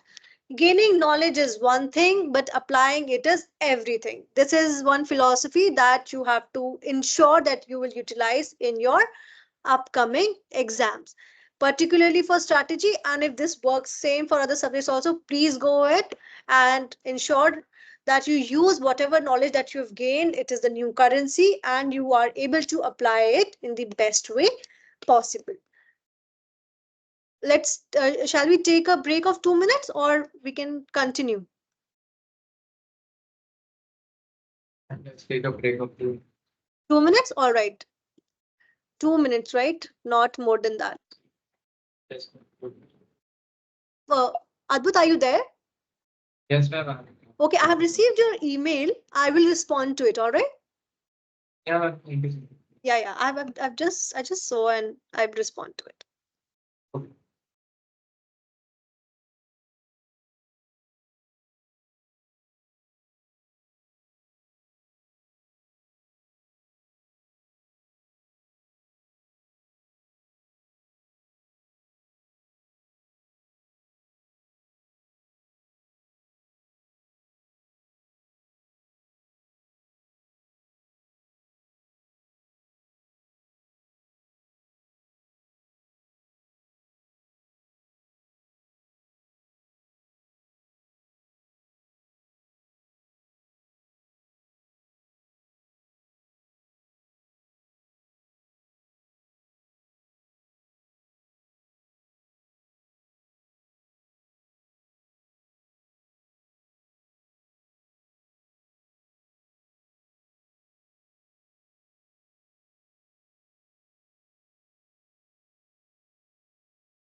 Are you guys back? Yes, ma'am. All right. Yes, ma'am. Okay. Yes, ma'am. All right. So let's just start with our class now. Okay. So now we are starting with our lesson 4. In lesson 3, we studied about what is the nature of firms in different market structures. How can a firm be superior to the markets? We tried to understand various theories regarding vertical and horizontal integration, and we also discussed the scope of the firm, right? Now, in this class, in this particular lesson, we'll be discussing about diversification and risk management. We'll be discussing economies of scale and scope in greater details. Then we will discuss assessing risk and strategic decisions, related versus unrelated diversification, then cost and benefits of diversification strategies. And if the time would permit, we will also discuss a case study, right? So, in the previous lesson, I discussed about that what all is diversification, how are organization able to leverage it, how are they benefiting from it. So let's just discuss this in greater detail. So what is diversification? Diversification is sort of a, it is a strategy that organizations generally use if they want to expand beyond its existing markets, its existing operations, and if they want to get into newer markets, or if they want to develop certain newer products, and if they want, if even if they want to start some new business, right? But particularly if they want to give some different offering, what is the intent behind it? The intent basically, it is the intent behind this is they want to reduce the risk. I don't know how many of you know about DS Group. Give me a thumbs up if you know about DS Group, Yes, ma'am. I know. right? So what is DS Group into? They were into uh okay. So have you heard about Catch Yes. Masala, Catch Water, Yes. Pulse Candy, and what they are into? They were into earlier into the elaichis and into the tobacco business. Yes. But they thought, what if some regulation come up someday and they have to shut down their business? So they thought, let us just put the eggs in multiple baskets. What they did, they got into different businesses. For example, they got into catch masalas, they started making the pulse candy, they got into the there is catch edited soda.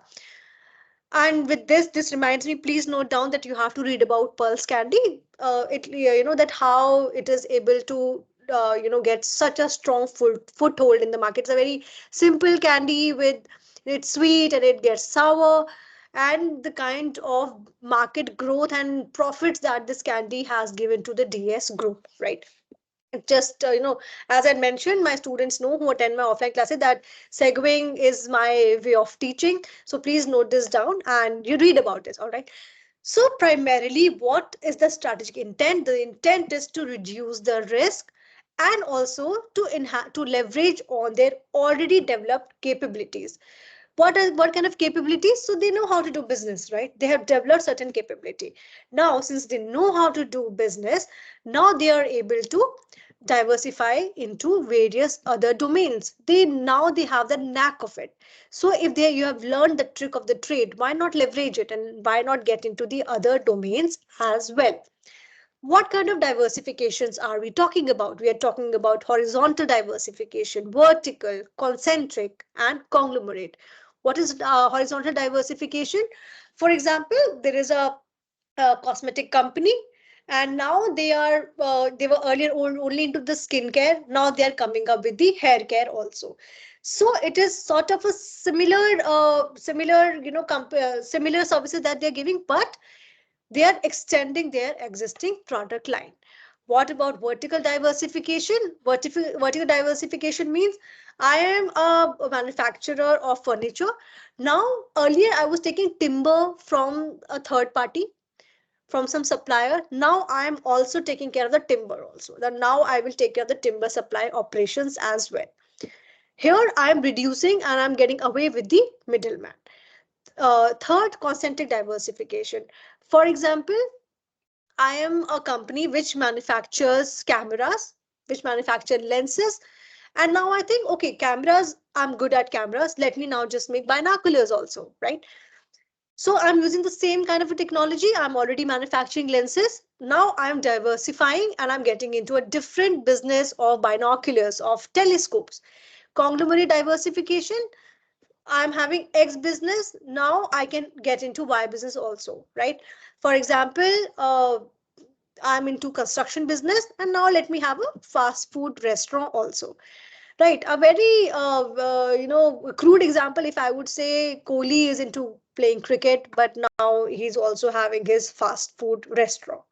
We know, right? Kohli has a fast food restaurant. How many of you know he has a fast food restaurant? A Yes, ma'am. restaurant in One Mumbai, need. right? One We need. know, right? So, kahan Yeah. cricket hai or kahan restaurant hai?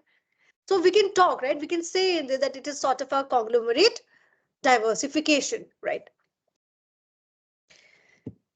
So what is the importance of diversification? So if we talk about the importance, it is about why would anybody take the pain to diversify, right?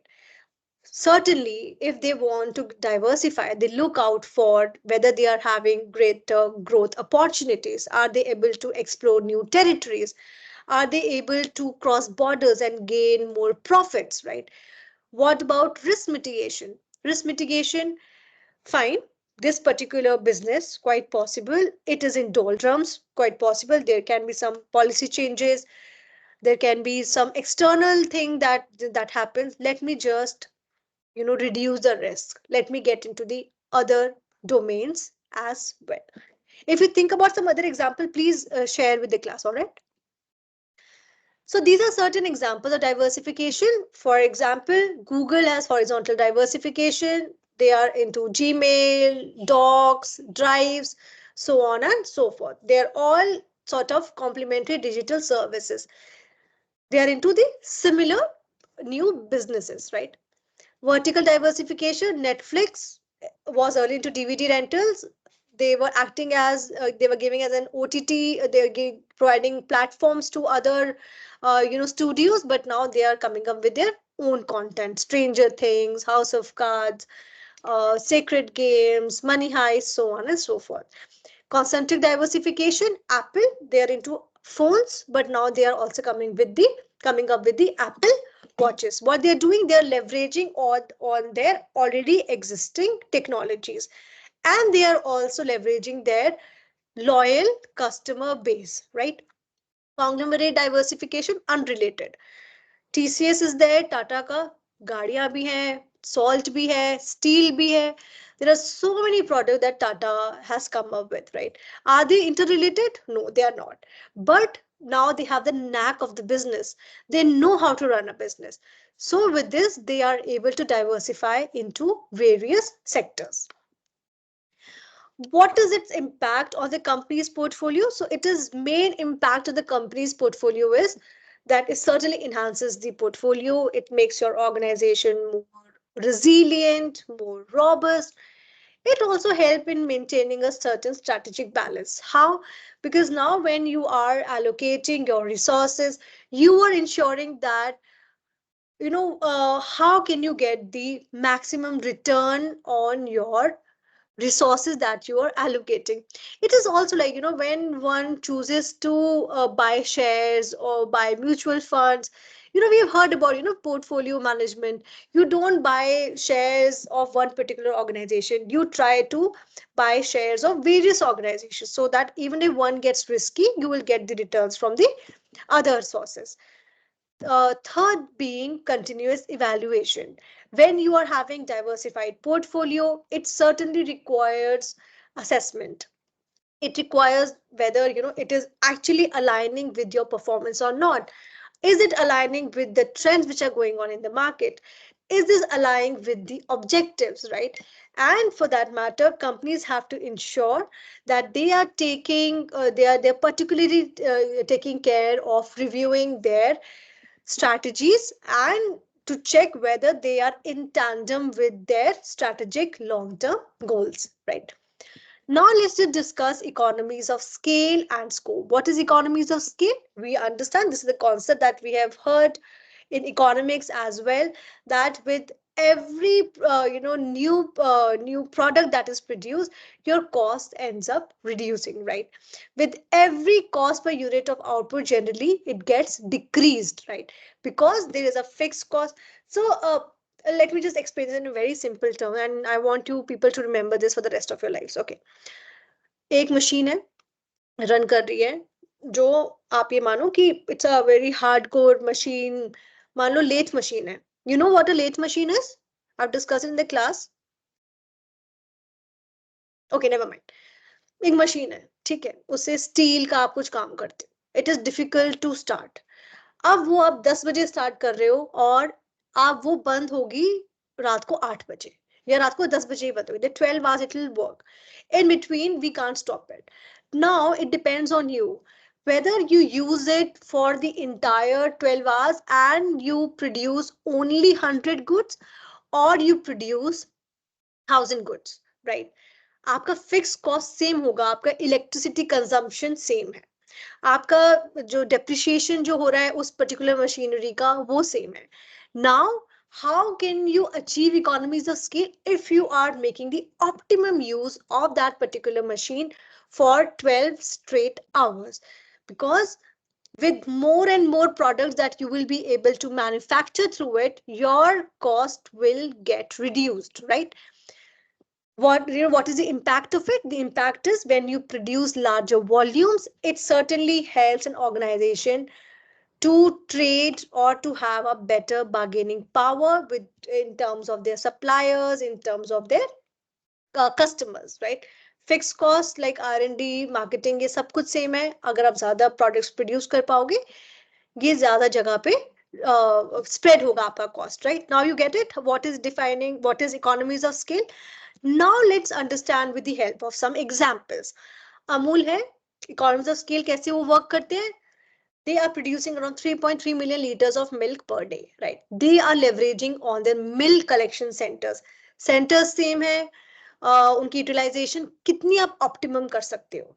They are having large scale processing facilities, right? आपके for instance 100 employees है, large scale processing facilities है.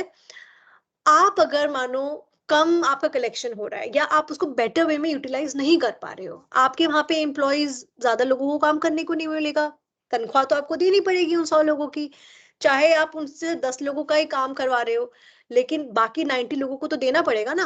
Here this is where economies of scale comes into picture. You have to ensure that there is an optimum utilization of all your factors, right? Another example could be of Tata Motors. They are into automotive manufacturing, and it also benefits from the economies of scale as it produces large volume of vehicles. Because of that, if you see, Tata cars are generally at a lower price. How are they able to do it? Because they are producing large number of vehicles. Now, what is defining economies of scope? What is economies of scope? It is, these are the cost advantages, right? Now, what they're doing in simple terms, they're producing a wide variety of products rather than specializing on one product.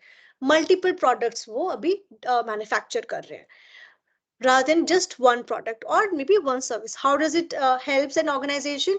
It allows firms to share resources. आपके resources same है, आपकी एक मान लीजिए assembly line है, उस पे आप टॉयज बना रहे हैं, ठीक है, उसी असेंबली लाइन पे आप बॉल्स भी बना रहे हैं, उसी असेंबली लाइन पे आप डॉल्स भी बना रहे हैं, right?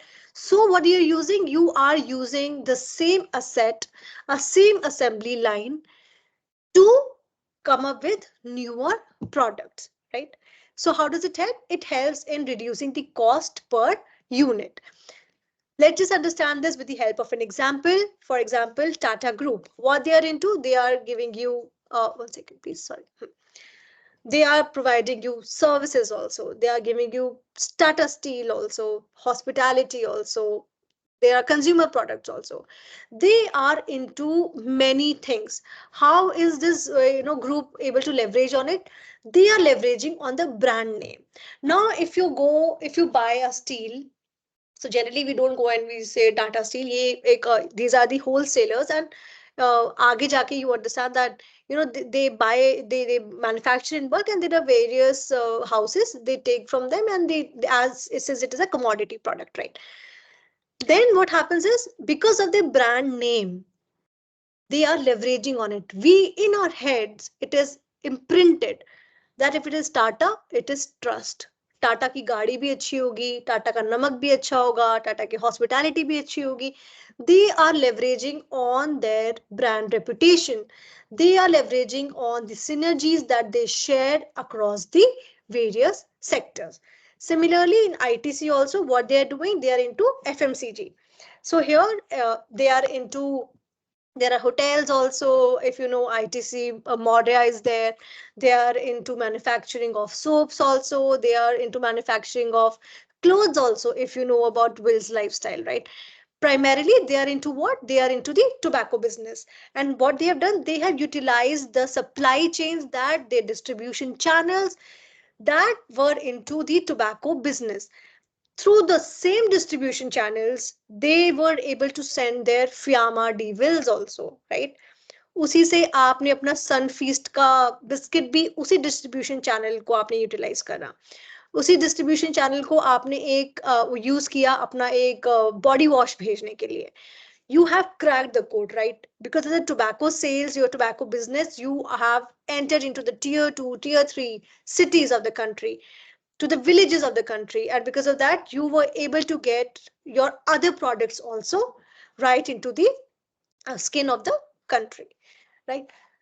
So how does it help? We have understood that economies of scale, it kind of encourages the companies to enhance their volumes, production volumes. It helps them to get into newer markets, as there is a fixed cost, and because of that they are able to leverage through economies of scale, producing more volumes, better pricing to the supplier, from the suppliers, right?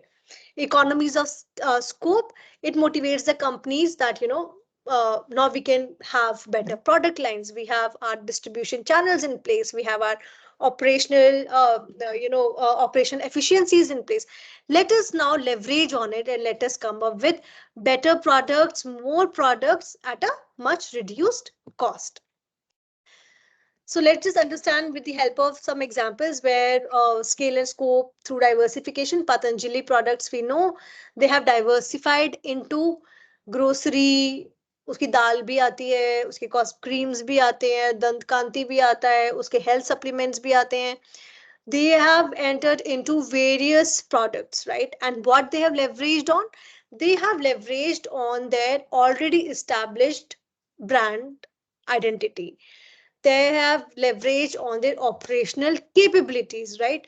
Which has allowed them to achieve their economies of scope, right? Trust build हो गया, starter का trust था, इधर इनका trust build हो गया, and now they are coming up with various kind of products. And at the same time, economies of scale is also there, because they are able to manufacture more products and give you at a lesser price, right? Amazon, they started with an online book service, and now we know where they are. They are leveraging on the distribution network.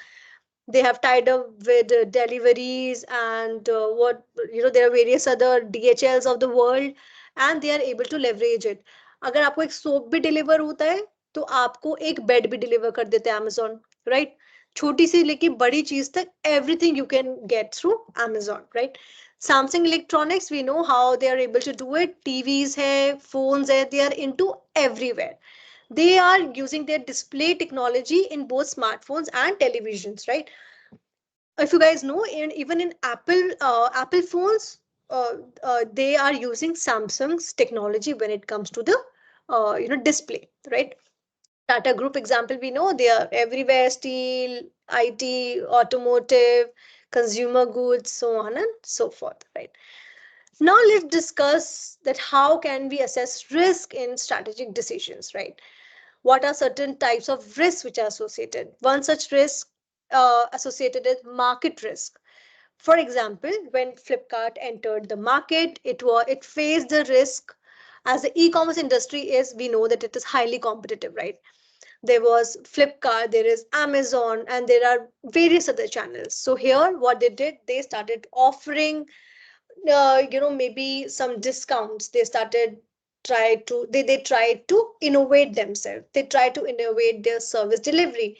They tried to come up to combat the competition that they were facing. They came up with cash on delivery. What are operational risks? For example, when Tata acquired Jaguar and Land Rover, they encountered certain operational risks. What were the operational risks? Fine, they have acquired JLR, but now they have to be stringent when it comes to the quality control, when it comes to the production, right? Because now they are entering into the luxury segment. What are the financial risks? When Bharti Airtel entered into the telecom, there was a lot of risk associated with it, right? Because if you no Airtel अगर India में है और अगर किसी बाहर दूसरी country में जा रहा है there is a lot of fluctuation with respect to the exchange rate, right? What will be the price point on which they will offer their services? Then compliance and regulatory risks which are associated, for example, with Infosys.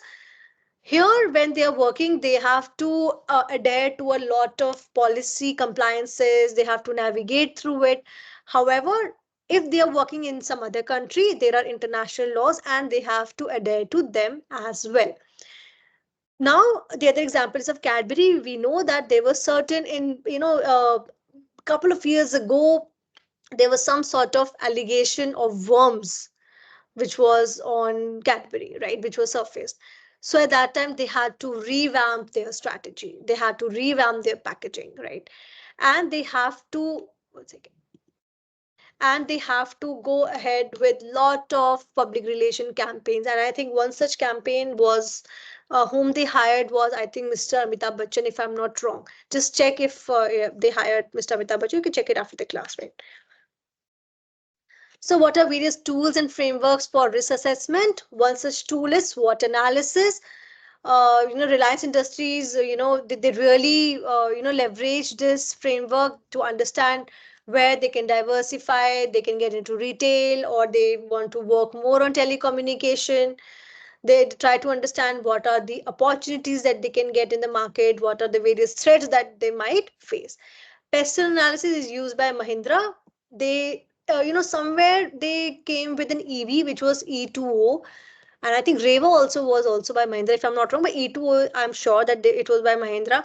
They tried to understand this EV concept through Pestle. Risk matrix, an example, ICICI, they used risk matrix. It's like a nine cubes are there. They try to understand that what could be a high impact risk that they can face, what is the high probability risk. And Ola, they do this scenario planning. They try to anticipate the upcoming business that they might get. For example, whether there will be some regulatory changes or maybe there will be some other competitive intensity that they might face from their competitor. For example, now Blue Smart is there, right? If you know Blue Smart, Uber is there for sure, but Blue Smart is also giving them a tough competition. So there is some interview by this owner of Blue Smart. If you have time, just have a look at it or I'll share it. Huda, you just let me know and just remind me that I have to share that link with you, right? So what is the all right? So what is the importance of risk assessment in diversification strategies? It helps any organization to make a more informed decision, right? Aditya Birla Group, they came up with Idea Cellular Services. It helped them to make an informed decision. Back in the day, now we know it is not there. However, back in the day, they took this decision. Aditya Birla Group was in a completely different domain, but they understood that if they want to enter into a new segment, maybe telecom is the place to be, right? They try to understand that if there are certain risks associated with Indian telecom industry or not. Then we know Larsen and Toubro. Larsen and Toubro, what are they into? If you've seen, if there is some road construction or some huge real estate construction is happening, you will find these L&T machineries over there. They are having what do we call? What are these machines? Maybe crusher machines, or I'm just I'm not able to recall the name. However, you'll find these huge machineries, right? They're into huge constructions, but they're also into IT services. And I remember very categorically that they often come up with young leadership programs. They take up young people, they train them, and they are having various young leadership programs. Then HDFC, they are trying to enhance their resilience. Why? Because HDFC is into banking, and they have to understand that when they are working in the financial markets, there are a lot of fluctuations and there are a lot of regulatory changes that happen, and they have to maintain a certain cash with them. And if you people have read something about economics, and just give me a thumbs up if you know these terms. There are repo rates, there are reverse repo rates, there are bank rates. You guys know, right? So how we know, right, that how does it work? There has to be certain cash which has to be there with the banks all the time, be it cash in hand or be it in terms of the bullion with respect to the gold. Banks have to deposit certain amount with the RBIs so that they can get there's some sort of guild securities also. They have to deposit certain amount. There are SLRs. जो भी लोग UPSC preparation कर रहे होंगे उन्हें पता होगा what are SLR, what is the rate, SLRs क्या है, बैंक रेट क्या है, रेपो रेट क्या है, रिवर्स रेपो रेट क्या है. Kaushiki, you know all that? Okay, so moving on. Now let's discuss what are related and unrelated diversifications. So what are related diversification? It involves when you are planning to expand your business but in the related domain, right? When your business activities are kind of similar and they are synergistically involved with different businesses. What are unrelated diversification? As the name suggests, it talks about getting into business or getting into various markets, but which are kind of which are not similar to your existing market. It certainly helps in reducing the risk, but it obviously requires a lot of capital when you are entering into a completely new business, right? So what are the advantages and disadvantages? The advantages of related diversification is synergy and cost efficiency. It is you can leverage on your existing knowledge, you can leverage on your already existing loyal customer base. Unrelated diversification के advantages क्या हो सकते हैं? It helps in spreading the risk across diverse industries. You are spreading your risk across different baskets. You're not putting all your eggs in one basket.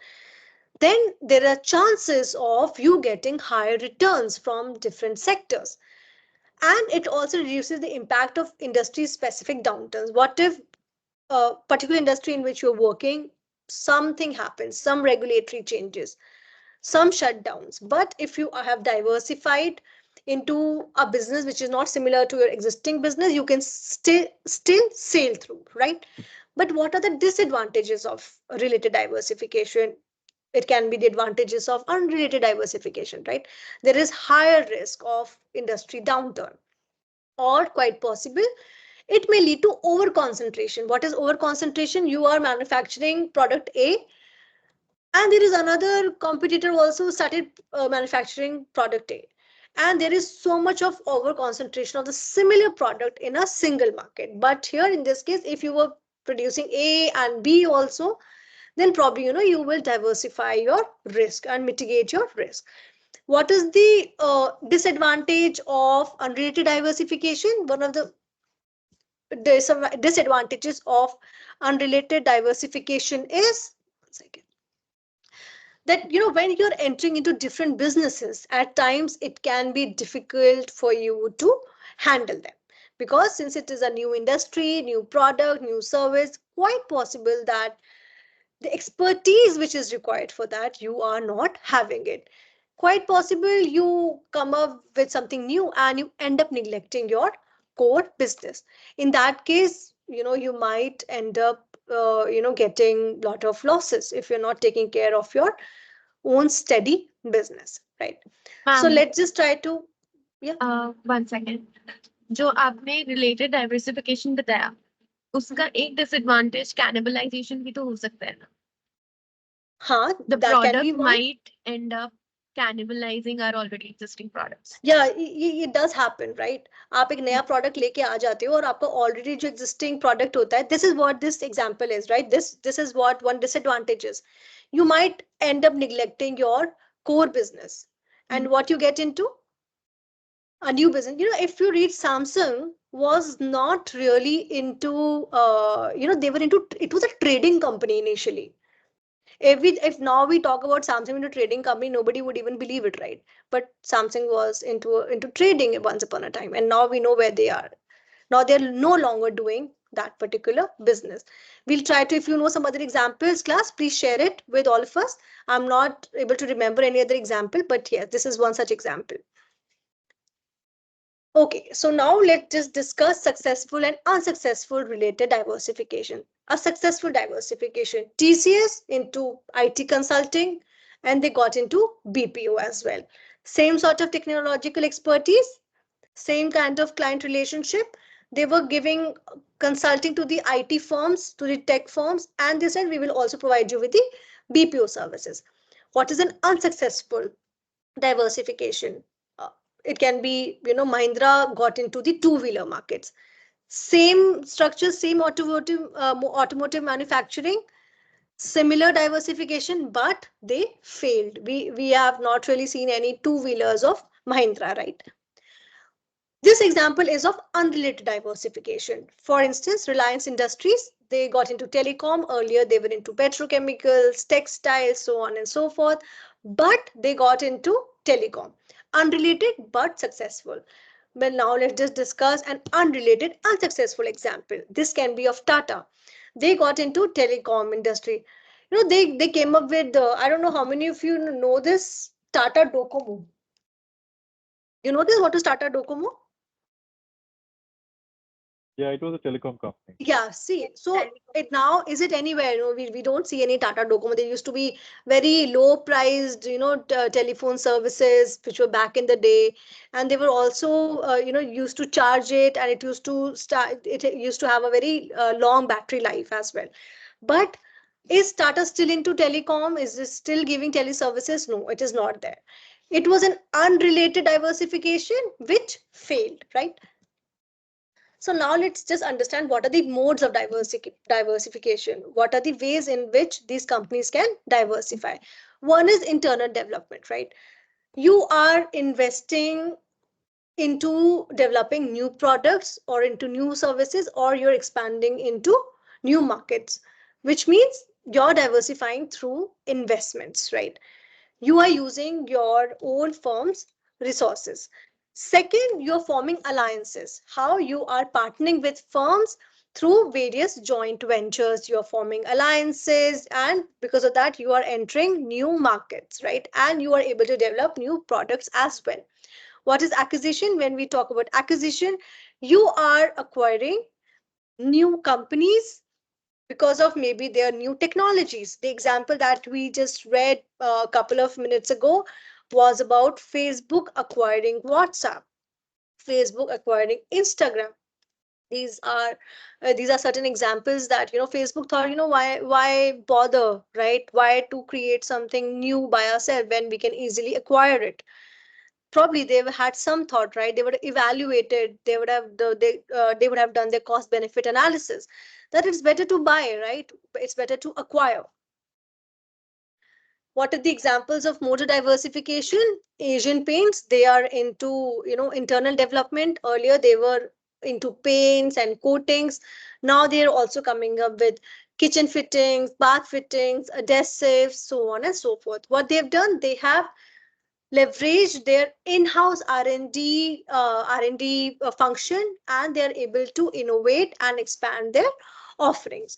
What about alliances? Alliance could be of Renault, Nissan, Mitsubishi. They have come up, they have formed an alliance, and they are trying to come up with EVs. They are trying to come up with autonomous driving systems, right?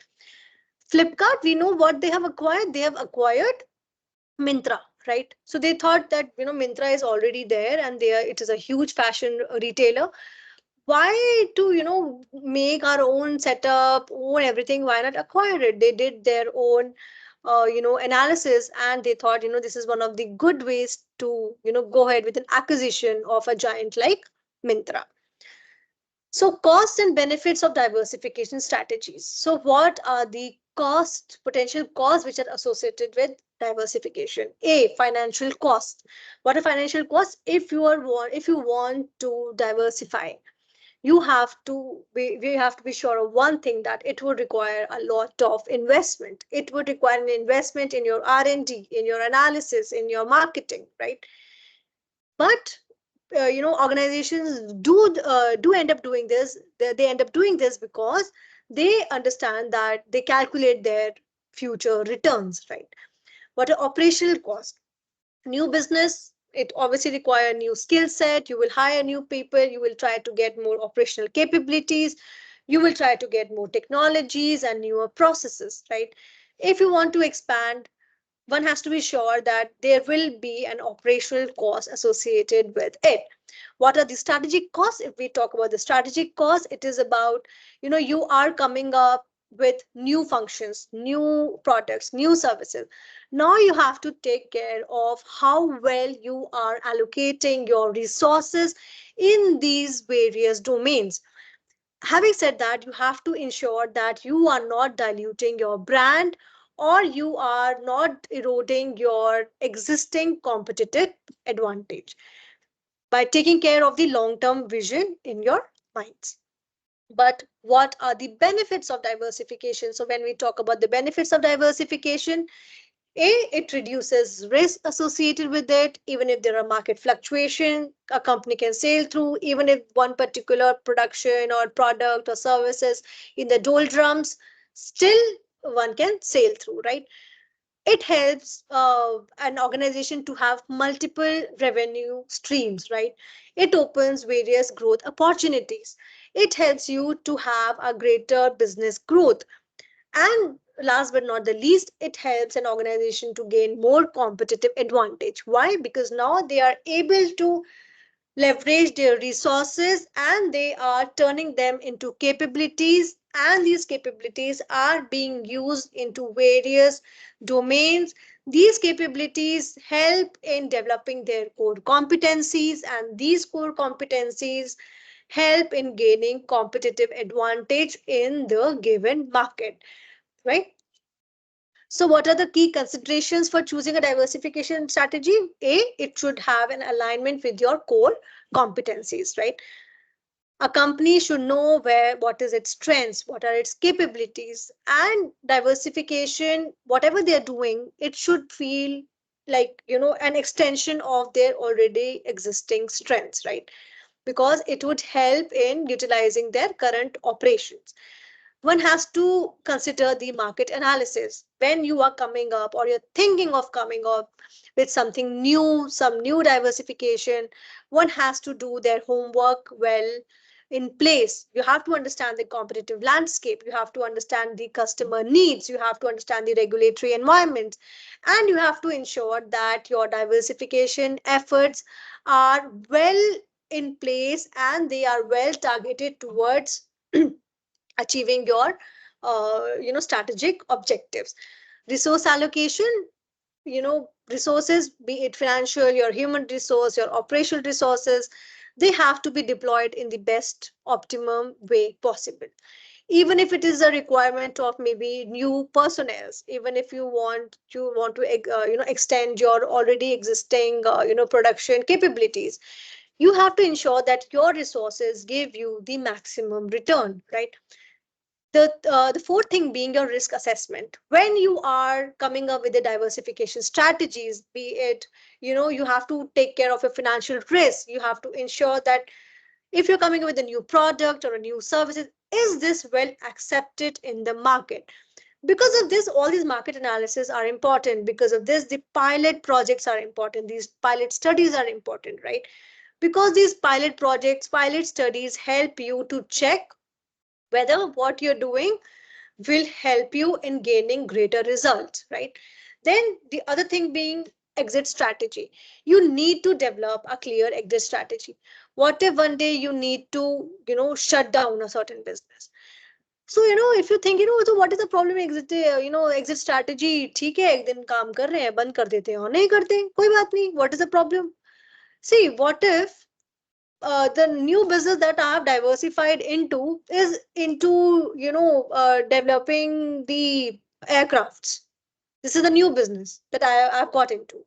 If one day I find there are regulatory changes, there are certain policy changes, and now I did not, I couldn't get the tender from the government of uh, manufacturing the aircrafts. So can I just shut down my business and okay, it's fine, because it is a lot of cost involved in it, right? There is so much of capital. It is capital intensive business. And so for that matter, one has to take care that one has to take care of what if one day I have to shut down my business, what will be my clear exit strategy. Exit strategy also comes into picture when you are forming alliances with your competitors, when you are coming up with something ventures with your competitors. At times there has to be a clear exit, there has to be a clean exit, right? This is where it comes, because now you have to understand you have deployed a lot of resources, and now you have to recalculate where you have to deploy your resources which are now left unused. What are the potential costs? For example, Amazon, they tried to come up in the smartphone market. They came up with a Fire phone, but we know that this market failed, and I don't even know that how many of you even know that Amazon came up with something called as a Fire phone. They had a significant financial loss, right? But then they had to exit from this market. Operational costs, Google, they came up with a Google Glass. Is it anywhere now? No, it is not there. It was a completely different business for Google, and it faced tremendous challenges with respect to manufacturing, marketing, with respect to the customer satisfaction, right? Then they had to give a clean exit from there. Then strategic cost of Starbucks. Starbucks, once upon a time, they thought, okay, coffee to bana hi rahe hain, let's sell music also. Let's sell some kind of non-coffee products in the stores, right? But what happened was, when the customer entered, they thought, they found it a little more, they found the entire setup more complicated. They couldn't understand that Starbucks, which was core work, was to offer a good coffee. What are they into? Now, even if you now enter a Starbucks outlet, you'll find that they're having their merchandise, right? But if you'll find their merchandise, they ensure that it is screaming from the rooftop that I am a Starbucks product, I am a Starbucks merchandise. Their mugs, their tumblers, everything is having the Starbucks logo. So now they have ensured that even if they are selling some non-coffee products, they are kind of resonating with the whole philosophy of Starbucks, right? So, what are the benefits associated with it? With diversification. One is risk reduction, multiple domains that you have entered. One thing stops, still you can mitigate the risk. The other will keep going on. It gives you more growth opportunities. Earlier, Apple was only into their computers, right? What they got into iPods, then they got into iPhones, and then eventually they got into other wearable Apple watches, right?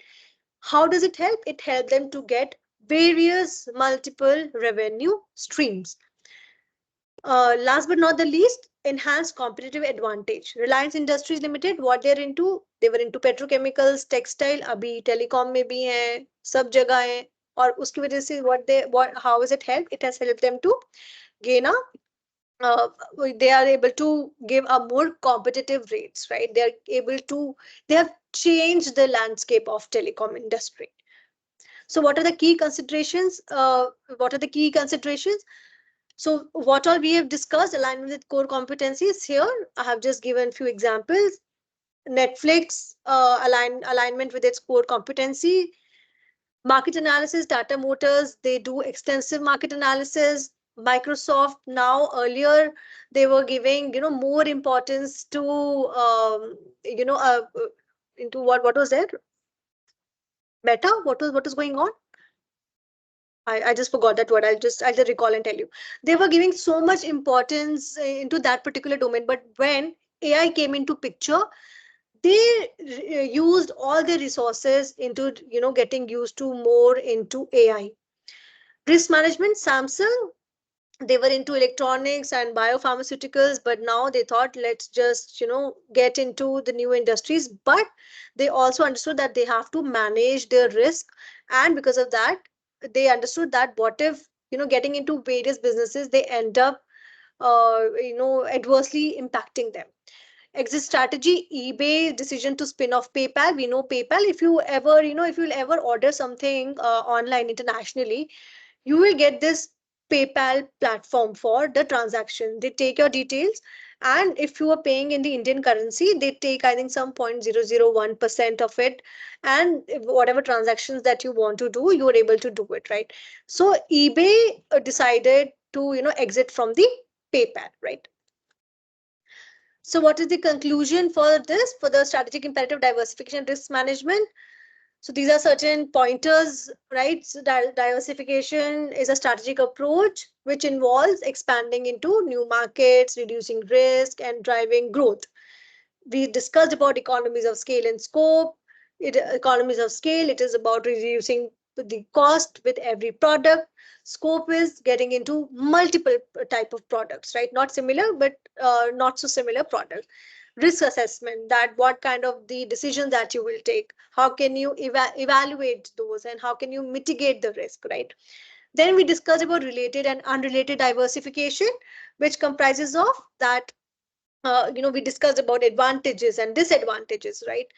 Then we also discussed about costs and benefits of diversification. How does it help an organization? What are the costs associated with it? What are the benefits associated with it, right? So this is one case study that we have discussed in the class. So if you want to, go through, if you want to know more about it, you can watch the video on YouTube. However, I will be discussing few cases we have not discussed in the class while we were having some live presentations. So इस type के cases आएंगे, probably a smaller case, and the questions would be something on these lines. For example, here, if you can see it on your screens, here the first question talks about strategic alignments, second about brand perception. अच्छा जो भी question आएगा ना, just try to understand that what is one key thing that they are that the question paper setter is trying to know, right? Just try to understand that what is one thing that they are trying to know. ऐसे पढ़ते लिखने में शुरू करना तुम लोग, हाँ? Just try to understand that what probably the thought process behind setting this question. ये एग्जाम के लिए नहीं, कोई भी एग्जाम के लिए just think through it, that what exactly and question paper setter wants you to answer to, right?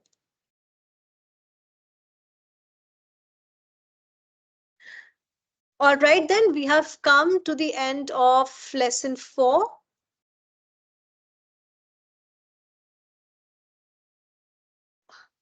Do you guys want to take a quick 2-minute break before we come down to lesson 5?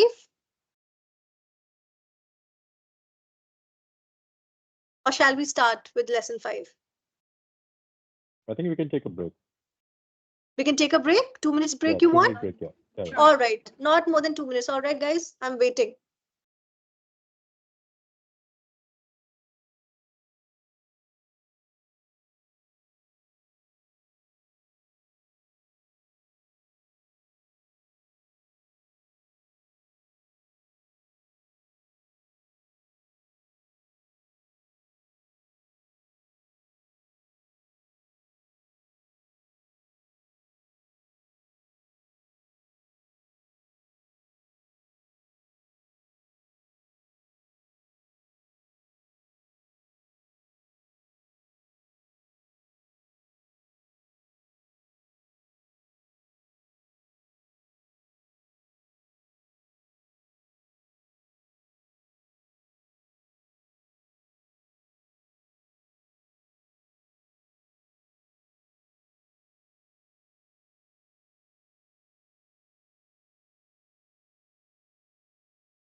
can we start with the lesson 5? Yes, ma'am. All right. So in the previous lesson, we discussed about economies of scale and scope. How can we assess the risk while taking our strategic decisions? We discussed about related and unrelated diversification and the costs and benefits associated with it, right? Now we'll be discussing that how can businesses expand through mergers and networks. So what are business expansion strategies and why are they important, right? So business expansion strategy involves if an organization, if a company wants to broaden its scope, right? If they want to enter new markets, if they want to enter into developing, if they want to develop new products, if they want to acquire new resources, what is the main aim and the objective behind all this is if they want to enhance their market share, if they want to enhance the shareholders value, and if they want to enhance the revenue that they're getting. What is the importance of expansion? A, growth. B, they are able to develop the resilience, right? Even if there are some sort of economic fluctuations, they'll be able to withstand them, right? Third, if they want to innovate, right? If they want to, so when they get into expansions, they are able, it drives innovations, right? Through new challenges and newer opportunities. What are the common expansion strategies? A, we have discussed this earlier also. If they want to grow internally, they are reinvesting their profits, they are enhancing their sales, and they are making investments within the organization. Second, external growths. If they want to expand into the newer markets, or probably they want to acquire a new knowledge, they get into mergers, they get into acquisitions, they get into alliances, or maybe joint ventures or franchising models. How does it help? It helps in diversification. It helps in diversifying through adding new products or entering newer markets.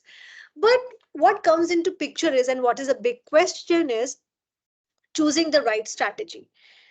So while choosing the right strategy, an organization has to take care of what is their ultimate business objective. If they want to acquire some technology, what is the rationale behind it? Why do they really want to do it? Is it to, if there is some skill set that they don't know, or they want to get into some e-commerce, what exactly the rationale behind it, right? What kind of market conditions are there? What are the current economic downturns, if any? What are the inflation rates currently which are going on in the market? What are the resources which are available? What be it financial, be it human resource, be it technological resources. Now let's just discuss what are mergers and acquisition. So what are mergers? If you can see on your screens, when a company A merges with a company B, they form a company C. Not necessarily a completely new company, but here in this case, both company A and B have a say in forming the company C, right? So here, but the individuality of both the companies gets dissolved. Now they work together as a team, right? So in a process of a merger, there are two companies. In most cases, they are considered as the merger of an equal, and they come up with a newer company, right? Here, in this case, the control lies in both the shareholders. What is the outcome? The outcome is that both the companies eventually cease to exist, and there is a new company that comes up. But here, in this case, they have shared ownerships, right? What is an acquisition? When a company A acquires company B. Now, once this company B is acquired, now all the decision making will be by the company A. So now at times it happens that there was a question also in the class that Flipkart has acquired Myntra, but why Myntra is still there? So here, see, Flipkart has acquired Myntra, but now it depends on Flipkart whether they want to change its name or they want to continue with its name, or whatever they want to do with it. They can also they may also change its name one day, but right now they want to keep it like that. But whatever the decisions, financials, whatever will be taken care of will be taken care by the Flipkart, right? So what are the key differences between the two? The key differences are, Mergers are, in most cases, they are consensual. Both the parties come together, they think about their, in most cases, they are the friendly mergers. But when we talk about acquisitions, they can either be friendly or hostile. How can we say they're hostile? At time, it is seen there is a competitor. If you've seen Shark Tank, उसमें boat का जो owner है Aman Gupta, there was this company that came Hammer, right? And Hammer was also into the same domain. In that episode, if you'll find, Aman Gupta was hell bent to acquire Hammer. He was like, I will buy your company. Here, the Hammer's owner, he wanted that, let's work together. But he said, no, I want to acquire a company. Ultimately, the Hammer's owner, he sold off the company. That was a different thing. But when he said, let's come together and work together, Aman was like, no, I want to acquire. You can work with me as maybe an employee or someone, but not as a partner. So in this case, this can be one of the examples of an hostile acquisition where the competitor was not very willing to get acquired. However, it was eventually got acquired by Aman Gupta, right? So, what are the other key differences? For example, post merger, there is a new identity which is formed, right? There's a new identity. A and B no longer exists as an individual company. Now there's a company C, which has the shareholders, that come from both the companies. In acquisition, generally, the company which is being acquired, it loses its identity. So when I talk about identity, you don't think कि अभी ये Myntra तो अभी भी है, इसका identity तो नहीं हुआ maligned. But see, when we talk about identity, you have to stop thinking like a customer. You have to think like a strategist. Here it is about the decision making.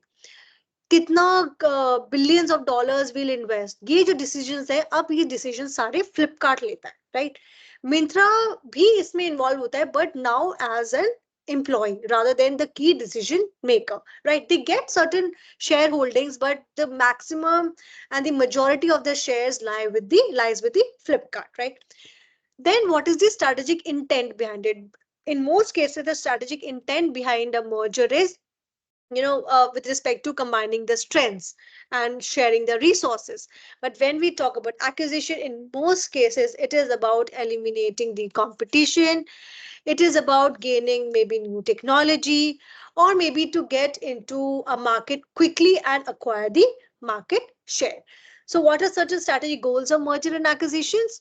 They are to increase the market share, to leverage on the synergies that they create, to get into a more promising market, to achieve some sort of a vertical integration, at times maybe to promote growth, or to acquire certain valuable asset. Certain valuable asset could also be maybe a certain patent, right?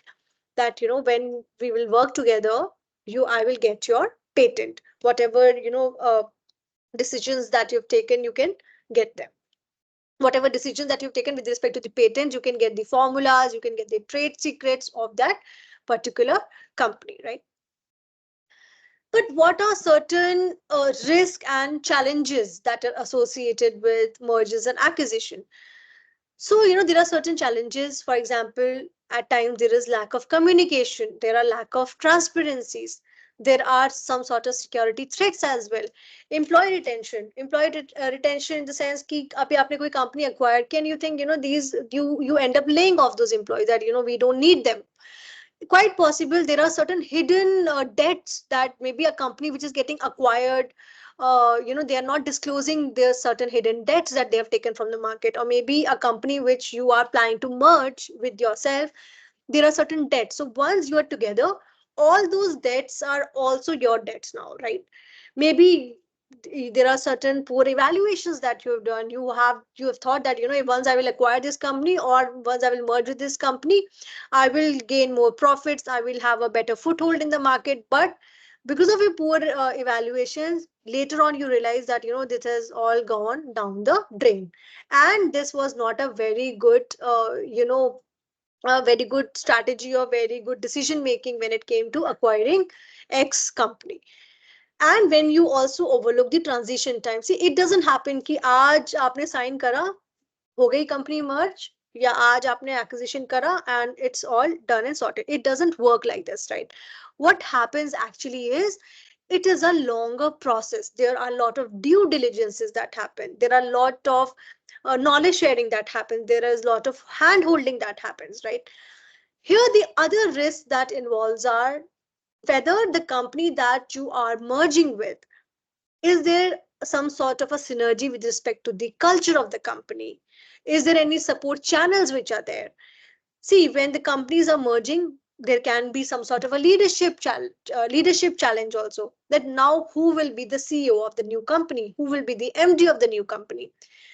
There will be certain job role changes also. आपके employees जो company B में थे, अब जो वो company A के साथ merge हो गई है, अब उनका उनकी सैलरीज कैसे फिट होंगी, उनको क्या डेजिग्नेशंस मिलेंगे। अभी आपने देखा होगा बहुत सारे इंडियन बैंक्स में भी मर्जर्स हुए हैं, तो आपने देखा होगा कि आपका एक अकाउंट है, बैंक अकाउंट है, जो एक एक्स बैंक से एसोसिएटेड था, अब वो बैंक मर्ज हो गया है, तो आपका वो अकाउंट फ्रीज हो गया है, या अब आपको पता ही नहीं है कि अब आपका अकाउंट कौन से बैंक से एसोसिएटेड है। So these are certain nitty-gritties, right, which have to be taken care of when organizations are planning to merge or get into acquisition. There are a lot of integration difficulties, what I've just discussed. It is also associated with probably a lot of higher cost. And there can also be a lot of regulatory compliances or legal issues. See, this is one example of GSK, GlaxoSmithKline. They were into manufacturing of vaccine during the COVID. So GSK was formed when Glaxo Wellcome and Smithkline Beecham came together and they formed GlaxoSmithKline. But if we go a little backwards and more historically, we see, Glaxo and Wellcome also once upon a time, they were two separate companies. Smithkline and Beecham were also once upon a time a separate company.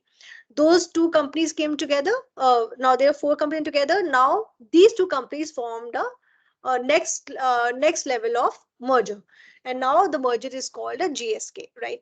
So how it impacted? It impacted in coming up with world's largest pharmaceutical companies, which is GSK. They were one of the manufacturers of vaccine during the COVID times, right? And how this merger has helped them. Now they are the best selling, they are the companies which are into best selling drug, and they are having a lot of patents. There is a lot of R&D going on. What are the key strategic goals behind this merger was to have an enhanced R&D that would reduce their cost, which would help them in saving the cost and strengthening the market position. What is the ultimate outcome? We know that GSK has made the mark on the world's map. They are having diverse product lines, and they are into medicines, vaccines, and various consumer healthcare products. But what are the challenges also when they thought of coming together? There were certain challenges that they faced. They faced challenges with respect to consolidating their operations and consolidating their various cultures. The other example of acquisition, so this example is of acquisition when Walt Disney acquired 21st Century Fox. What was the intent behind it? What was the objective behind it? The objective behind it was that uh, Disney wanted to have more TV shows on board. They wanted to have a more control over the distribution channels. They wanted more and more shows to be streamed on Disney Plus. Whether was it a strategic fit? Yes, it was a strategic fit. Fox's assets complemented Disney's existing product line, right? They were into similar business. They were also into animations. They also got into animation, and it helped in Disney getting a better foothold in the international market, a more diverse intellectual properties that they could leverage on. Now, if we see when Walt Disney and 21st Century Fox came into picture, it also got Star, it also got Pixel, Marvel, Hulu. You know what Hulu is? Hulu, it is not in India, but it is similar to Netflix. It was already existed. It's still there in US, right? So it is not in India, but you can now see some Hulu shows, which are now Disney's and all. They play these Hulu shows, right? Then there are other theatrical productions, then Walt Disney Pictures, ESPN, so on and so forth, right? So how does it help? अगर आपको कुछ वो match आपको air करना है, So now because of 21st Century Fox, ESPN and all these, they were able to do it. There were various movies also, Avatar series, X-Men, Deadpool. Now Disney gained the control over these series as well. So what is now? Let's discuss franchising as a growth strategy. So what is franchising? As per the definition which is there on your screens, franchising is a business model that allows one party, which we call as a franchisor, to expand their business by licensing their business know-how, their procedures, their intellectual properties, the use of their business model, their brand, and the rights to sell a branded product or service to another party. In turn, which is called a franchisee. In return, the franchisee pays certain fees and agrees to comply with certain obligations, typically outlined in a franchise agreement. So let me just share this. If you have seen, there are these salons, there are Gitanjali salons, and there are Looks and various other salons, right? So are they all owned by the core owner of Gitanjali? No. What they do is they give the franchisee. But what they do कि आपका जो एक salon होगा वो हम आपको बताएंगे कि कैसे बनाना है, उसका जो लुक एंड फील होगा वो बिल्कुल सेम होगा, that would speak and would shout that you have entered a Gitanjali salon. Beat looks, they have a certain things, that it would all be same, right? Other example could be आप McDonald's जाते हो या Subway जाते हो, आप देखोगे कि सारे स्टोर्स एकदम सेम दिखते हैं, same branding, same seats, same everything same, the taste same, everything is same. Why? Because when a franchisor give you a franchisee, there are certain terms and conditions that you have to adhere to, but you have to also give them a certain fee, maybe a certain share of your profit, right? So what are the key elements of franchising a growth strategy? A, it helps in your brand expansion. Now, for example, I want to have a franchisee. If I want to have a franchisee, or maybe I'm into I want to get into a restaurant business or into a fast food business, right? If I'll open a one store which is not a franchisee store, quite possible it will be difficult for me to get that trust from my customers. I have to build from the scratch. I have to gain their trust. But if I'm able to get a franchisee, for example, of McDonald's or for example of Subway, it has already has a trust that they have gained of the customers. Now I have to just adhere to the guidelines. Now I have to just adhere to their SOPs. And now it's not something that I have to start from the scratch. How is it helping? I'm leveraging on the already existing brand's image, on the brand's power. Now wherever your customer would come, even if they're coming into my store, which is McDonald's, they will be having a consistent experience, right? Here the franchisor provides, they give you the recipes, they will give you the exact business model. Now you can just replicate it. It reduces the capital requirement, right? So now when the franchisee invest their own capital, now franchisor need not invest in it. आपका खुद का store है, आप बस उनके business model को replicate कर रहे हो, and it helps the franchisor to have multiple revenue streams. It will also help me uh, as a new person who has come up with a new business, who is having a new McDonald's store. It will help me in expanding my network, my growth, and also the company's growth, also the McDonald's growth. It reduces the risk. How it is reduces the risk? आपका जो risk है, now it is shared between different franchisees, right? Now local management is possible, and they also at times come up with the more local flavors, right? Now what are the revenue streams? Revenue stream, as I mentioned, एक franchisee fee देनी पड़ती है आपको, आपको एक sort of एक royalty देनी पड़ेगी आपके franchisor को, so on and so forth. Here the other thing that comes into picture is a complete control on the quality assurance. You will get operational guidelines from your franchisor that you have to strictly adhere to, because if you are not adhering to those strict operational guidelines, quite possible that that particular franchisee can be taken away from you. But having said that, franchisor also ensures that in your store, your staff is properly trained and they ensure that they give you a proper support. Why are they doing it? Because the brand image is also at stake.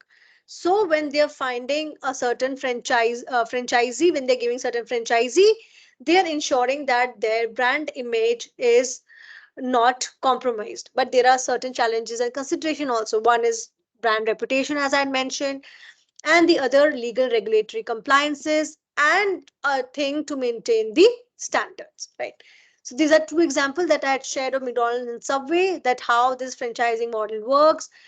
uh, you get these you have your own stores, they help you in building the store, they help you in the decor of the store, they train your employees, they train your staff, they put everything in place. What you have to give in return, you have to give them a certain fee, they have to give them a certain uh, they have to give them a certain subscription. It's sort of a subscription model, right? That you have to give them a certain share of your profit. So, what are strategic alliances and joint ventures? So, when I talk about strategic alliances and joint ventures, in simple words, strategic alliances is it is between two parties, right? When they think of coming together to achieve a certain objective. But when they are coming together, they are still independent. They come together maybe uh, for utilizing the other party's distribution channel, maybe to leverage on some sort of technology, or maybe to leverage on some sort of an expertise that the other party possesses, right? What are the key features? One, flexibility. Two, preservation of independence and resource sharing. What is flexibility? Now when you are coming up with an alliance with another partner, be it your competitor or be it your complementer, here in this case what happens is you can decide your own terms, you can decide your own nature of agreement, right? What is the preservation of independence? You are just coming off for one particular task or for one particular utilization. You are still independent. No other thing, there are no such sharing of that आपके employees आप एक common payroll पे आ रहे हैं, ऐसा कुछ नहीं होगा. आप बस एक एक्टिविटी के लिए, एक पर्टिकुलर असेट की यूटिलाइजेशन के लिए साथ में आएंगे. Once that thing is done, you are on your own. Here, what are the offerings? You can share the knowledge, you can share the resources, you can share the capabilities to achieve your competitive advantage, right? But it is for both the parties which come into picture. For example, you can get into co-marketing. You are producing certain product and you want to leverage the market, and you are co-partnering with your partner, maybe competitor, and then you're also leveraging on the R&D. Here the example that I would like to share is of BioNTech and Pfizer. These both companies are competitors, but during COVID they came together. One had a good foothold in the distribution channels, and the other one had a good foothold with respect to the manufacturing, the nitty-gritties, the science behind the vaccine, right? So they both came together and they utilized their expertise, be it with respect to distribution, or or maybe with respect to the regulatory expertise, right? Similarly, Apple and Google also came together during COVID. How did they come together? So it didn't happen in India per se, but in US what happened was that Apple, if there were multiple Apple users, right? So they had this inbuilt feature that if you're going somewhere, your phone would tell you, because of the usage of Google Maps or Google data analytics, you will get to know that if there is any COVID patient in your vicinity. So though Apple and Google are competitors, but they came together and they worked in tandem with each other to leverage the expertise of both, right? So here, if you can see, if you can read the last line, it helped government to track the spread of the virus while ensuring user privacy and security. So what are joint ventures? So joint ventures are two organizations they come together and they form a company X, right? A, B form a company C. Here in merger, what happened was A and B ceased to exist. Now it was only the company C, which was the main company. But in joint venture, A exists, B exists, and there is a C company, which is developed, which is built by both A and B. A also exists, B exists, and another C also exists. Here, what happens? C has the shared ownership. In alliances, there was no such thing or a shared ownership. Here, there is a shared ownership. Having said that, there are shared risks and profits as well. Here, when we talk about a joint venture, they are having a higher level of commitment compared to the strategic alliance, because now this entity C is now having a is legally binding, and anything that happens to any entity C, both A and B have to be answerable to it, right? What are the examples? For example, in case of international market entry, it makes it very easy when two companies think, let's just come up with a new company and let's enter into a new market. When one wants to get into large scale production, they think that, okay, A की expertise hai, B की hai, let's form a company C and let's just get into maybe bidding for newer projects. Especially it happens in the real estate business. Let's discuss it with the help of an example, right? So Tata Starbucks, now we know Starbucks earlier was in isolation. Tata was one. Now it's a joint venture. It is Tata Starbucks. Is it acquired? Is it merged? No. It is a joint venture. It is a new company which is there. Ford Motor Company and Volkswagen, why have they come together? They have come together and they have invested in Argo AI. What is that? It is now they are trying to come up with more. They're trying to come up in the EV segment, right?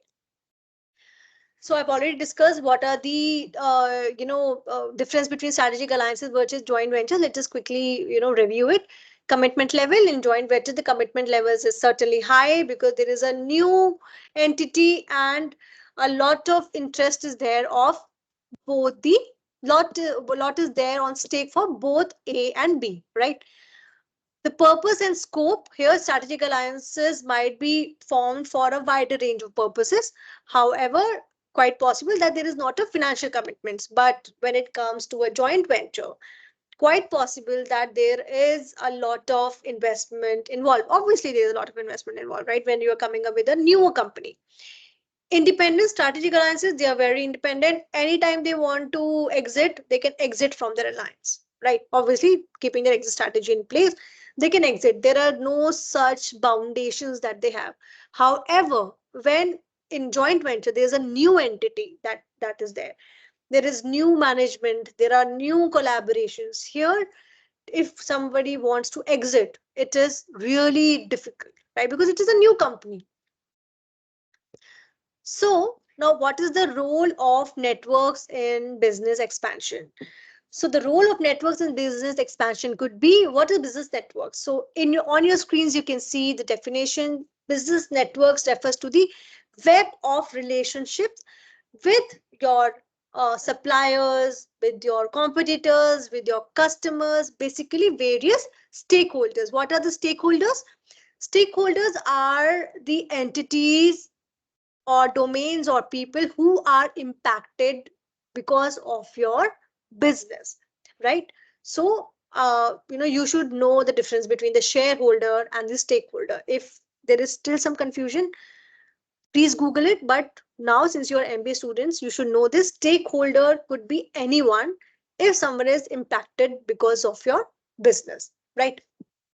It can be either directly or indirectly as well, right? How indirectly? If there is a competitor, right? Not directly because of your manufacturing is not getting impacted, but because of your manufacturing, because you're getting a larger share of the market, your competitor is getting impacted, right? So these can be informal networks, maybe, or maybe personal relationships, or this can be based on the social exchanges, right? Be it alliances, be it joint ventures, which we have just discussed. We know that they play a key role when it comes to your business expansion, because a lot is dependent on your stakeholders, right? So one has to ensure that they are able to leverage on these networks effectively if they want to ensure a higher growth, more innovation, and to gain higher competitive advantage. What are the key roles of networks when it comes to business expansion? You can get access to new markets, you can get more market intelligence, because when you have these market networks, you will get to know about newer regions, you will get to know about newer customers, you will try to understand the competitive landscapes in a better way. You will also understand what could be various entry strategies. You will be able to understand how can you get the how can you share the resources when you are into these networks. Once you're into alliances, you might use the same resources. How can you expand your expertise and knowledge exchange when you are forming alliances or merging or acquiring or franchising? Obviously it will help you in enhancing your expertise and knowledge exchange. This is also one of the concerns when these companies, especially in competitor alliances, when they think of forming certain alliance with the competitors. So this was also part of my thesis, when I did my research. So my research was basically based on the alliances of the competitors. Here one of the major concern was of trust. What if the other organization is not sharing enough? What if the other organization acts as a leech and they try to know the most of your knowledge, expertise, and your trade secrets, and you are hiding your own? So these are certain concerns, right, which happens especially in your when you choose to expand your networks. Third being innovation and knowledge creation. When you are coming up with collaborative innovations, your networks come very handy. You are able to exchange your ideas freely, that eventually lead to coming up with innovative solutions. This also helps you in speeding up your market entry. It also helps you in accelerating your growth. It also helps you probably in commercializing your new services, your new products. It helps in risk sharing, right? आपने एक company सी बनाया because of a joint venture, उसमें कुछ issue हुआ, वो company survive नहीं करी. It's okay that loss is being shared by both A and B. What if only A had made a company D and that failed? Entire risk or entire loss was supposed to be bear by company A. But here, the risk is divided among the two players, right? Now, it also gives you a free hand in flexibility and adaptability. आप कोई भी नए market में enter कर सकते हो. You can come up with new disruptive innovations, and you can also leverage on the agility of your new network partners. It helps you in enhancing competitiveness. You will often read this word competitiveness and people generally confuse it with competition. See, competitiveness, okay, so once and for all, just understand this concept, even, when you will be using it in your, in your organization. Competitiveness is the innate ability, is the innate desire of competing in the market, right? Whether you are able to compete in the market or not. This is about, so whether you're able to compete in the market, it depends on what? Whether you have right skill set or not. If you don't have, but if you have the intent of competitiveness, you will try to enhance your skill set, right? So here, because we are enhancing competitiveness, you have to enhance your competitive insights. So your networks help you to understand the industry trends in a much more closer manner. It allows you to position yourself into a much more effective manner. Scale and scope, we have discussed. When you are networking with new organizations, be it competitors or be it non-competitors, franchisee, ventures, joint ventures, acquisition, mergers, it helps you to scale and scope, right? If there is a smaller company which is being acquired, or if there are two companies which are getting merged, or there's a smaller company forming an alliance, it will eventually help that company to scale its business, right? So this is one example when Zomato acquired Blinkit. What exactly happened when Zomato acquired Blinkit? What was the deal structure? What was their post-acquisition plans? And how exactly they did the market research? What propelled them to do this? ठीक है? I will be sharing these slides with you, right? तो आप ये एक side ना hide कर देना, questions देखना, and then just try to think what could be the probable answer. For example, if we discuss here, how does the acquisition of Blinkit align with Zomato's overall business strategy? You need to discuss it, potential synergies and challenges, how it impacted, how does this acquisition impacted, how it revolved around its competitive dynamics, especially in the quick commerce industry. What are the financial considerations that Zomato did while choosing to acquire Blinkit? And what would be the future prospects for Zomato? So these, such small cases would come that I'm sure that you will be able to do it. I have no doubts about it. So I will end lesson 5 on this note, which is growth is never by mere chance. It is the result of forces working together. In a student's life, what are the forces that work together? You know, it happens, God helps who help themselves. If you try to acquire more and more knowledge, there are forces that will also help you. आप sincere हो, आप अच्छे से पढ़ाई कर रहे हो, तो घर में भी you will get a conducive environment. Your parents will also take care of your small little things, right? बच्चा पढ़ रहा है, चलो उसको एक गिलास दूध दे दो, अच्छे से पढ़ाई कर रहे हैं, चलो उन्हें थोड़ा घूमने दो. It's a very crude example that I'm giving, but it happens, right? When you are working, when you think about your growth, every other thing also helps you, right? So with this, we've come to the end of lesson 5. Do you guys want to take a quick 2-minute break? अभी किसी को lunch तो नहीं करना है कि lunch कर लेते हैं ma'am? Ma'am, I'm having chai right now. हाँ, so अभी you guys can have whatever you want ना. अभी आप लोग तो कैमरा बंद है, you can have it. Okay, ma'am. But हाँ, you can. So let's just take a quick 2 minutes break. See, I don't want to take a longer break because if our flow will get down the drain, we have to still cover 2 more lessons, right? So let's just take a 2-minute break, and I'm here, and 2 minutes mean 2 minutes, all right? Yes, ma'am. Absolutely. 2 minutes.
Welcome everyone.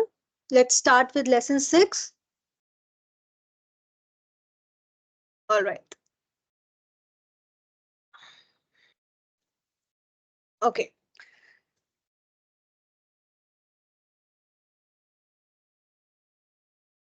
So, in the previous lesson 5, we discussed about mergers, networks. Then we tried to understand the franchising models and what are various joint ventures, alliances, and networks. In this lesson, we will be discussing how to compete on a global scale. In this, we'll try to understand the global scale competition, what are the challenges associated with competing internationally, what are the opportunities in international markets, what are the various concepts of global competition, how can we analyze competitive advantage within an international context, how can we manage global value chains, how can we balance global integration with national differentiation, right? So here, what are the, how can we understand global scale competition and how does it help? A, it helps in the global reach. Here, especially in today's time, there is a blurring line of boundaries. Now, there is no such boundary of local and national. Here, now, even if there is a business which is based out of India, for example, Infosys, we are everywhere worldwide, right? What is the impact? Now we are having greater customer base, a newfound customer base. How can this be driven? This can be driven by innovation. Now we are able to come up with better products. Now we are able to come up with better services. How does it impact the market share and consumer choices? It impacts in market share and consumer choices by now we can offer more competitive pricing. Right now we are able to tap into new segments. Now we can offer new competitive pricing. How is it impacting? It is impacting the consumers. It is benefiting the consumers by giving them a diverse array of products. If we know, after 1991, after LPG, when liberalization, privatization, and globalization happened, what exactly happened was there were various international players that were able to enter into the Indian markets. Earlier, if you wanted a Sony camera, people used to ask someone कि अच्छा कोई international travel कर रहा है तो आप please लेके आ जाओ. But now there are so many international companies which are there in our country. Now it's very normal, right? It's not a very big deal if we find, even if if you go, the girls would know, on Nika every month there is some new international organization, a new international company that comes and displays its products. What is this happening? Now new companies, international companies, are entering into Indian markets. How does it impact? It impacts in a way that now our consumers are having greater range to choose from. So what are the challenges of competing internationally? There are various challenges that happen. One such challenge is to understand the communication, to understand the culture, to understand the customs, the values, and the etiquettes of that particular country. Here, this example that, for example, McDonald's, this is the successful adaptation. In India, when we talk about McDonald's, we talk about they have very seamlessly entered into the market and they talked about family, fun. The entire family is going for dinner in McDonald's. They are celebrating their birthdays. But in US, it is used in a very different connotation. There, it is a fast food. You don't even enter the store. You just go in driveway is there. You just pick your order and you exit. Here, we are celebrating our birthdays at McDonald's. But was this important? Yes, it was important if McDonald's wanted to enter and stay in the Indian market. How? There are no such drive-ins, right? That we're just entering by our cars, taking a burger and leaving. Still, that infrastructure is not there. Home Depot example that I have discussed. Home Depot, it was a US based company. They entered Chinese market, but they failed miserably because they were not able to understand the customs, values, and etiquettes of the China market. China and these Asian countries, India, China, these countries are having a very similar fabric. How is this fabric similar? If I'll tell you, in China also the labor is cheap, but Home Depot, since it was a US based company, they were asking them to do the DIYs. Here, if you know people who are uh, staying more into the center of the city in China, they are considered to be elite, right? But Home Depot stores were found in the suburbs, so they were finding it very difficult to travel and buy the products because they were following the US norms. In US, these Walmarts and Targets of the world are in the suburban areas; they're not in the city. Here, they were asking people to do their DIYs, do it yourself, assemble your product yourself. In China, the houses are small, but in US, if you see, the houses are big. Their furnitures were not in line with the conditions of the China market, right? And there were many other features that ended up in a Home Depot leave the country, and they left the country, and it was all lock, stock, and barrel, and they found themselves miserable, and they failed in particular in China per se. What is economic variability? It is about, when McDonald's come up in various countries, it ensures that it takes care of this pricing strategy, its cost structure according to the inflation of that particular country. Right, one second. Inflation of that particular country. For instance, if we can see, let me just try to zoom the price of McDonald's.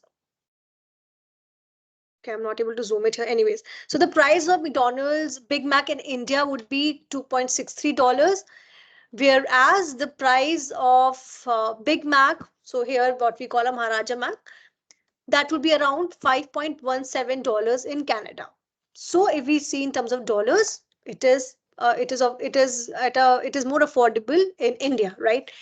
Let's discuss the price of a Happy Meal that McDonald's offer. In India, it would be around $3.39. However, if we look at a country like maybe um, Dominic Republic, it is around $4.95, right?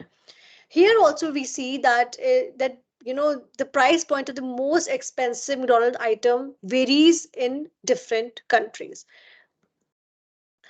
The other thing that comes is regulatory hurdles when an organization plans to get into another country. For instance, when we talk about India, there was a concept of ease of doing business. However, we no longer follow this. This was developed by World Bank, but we no longer follow this.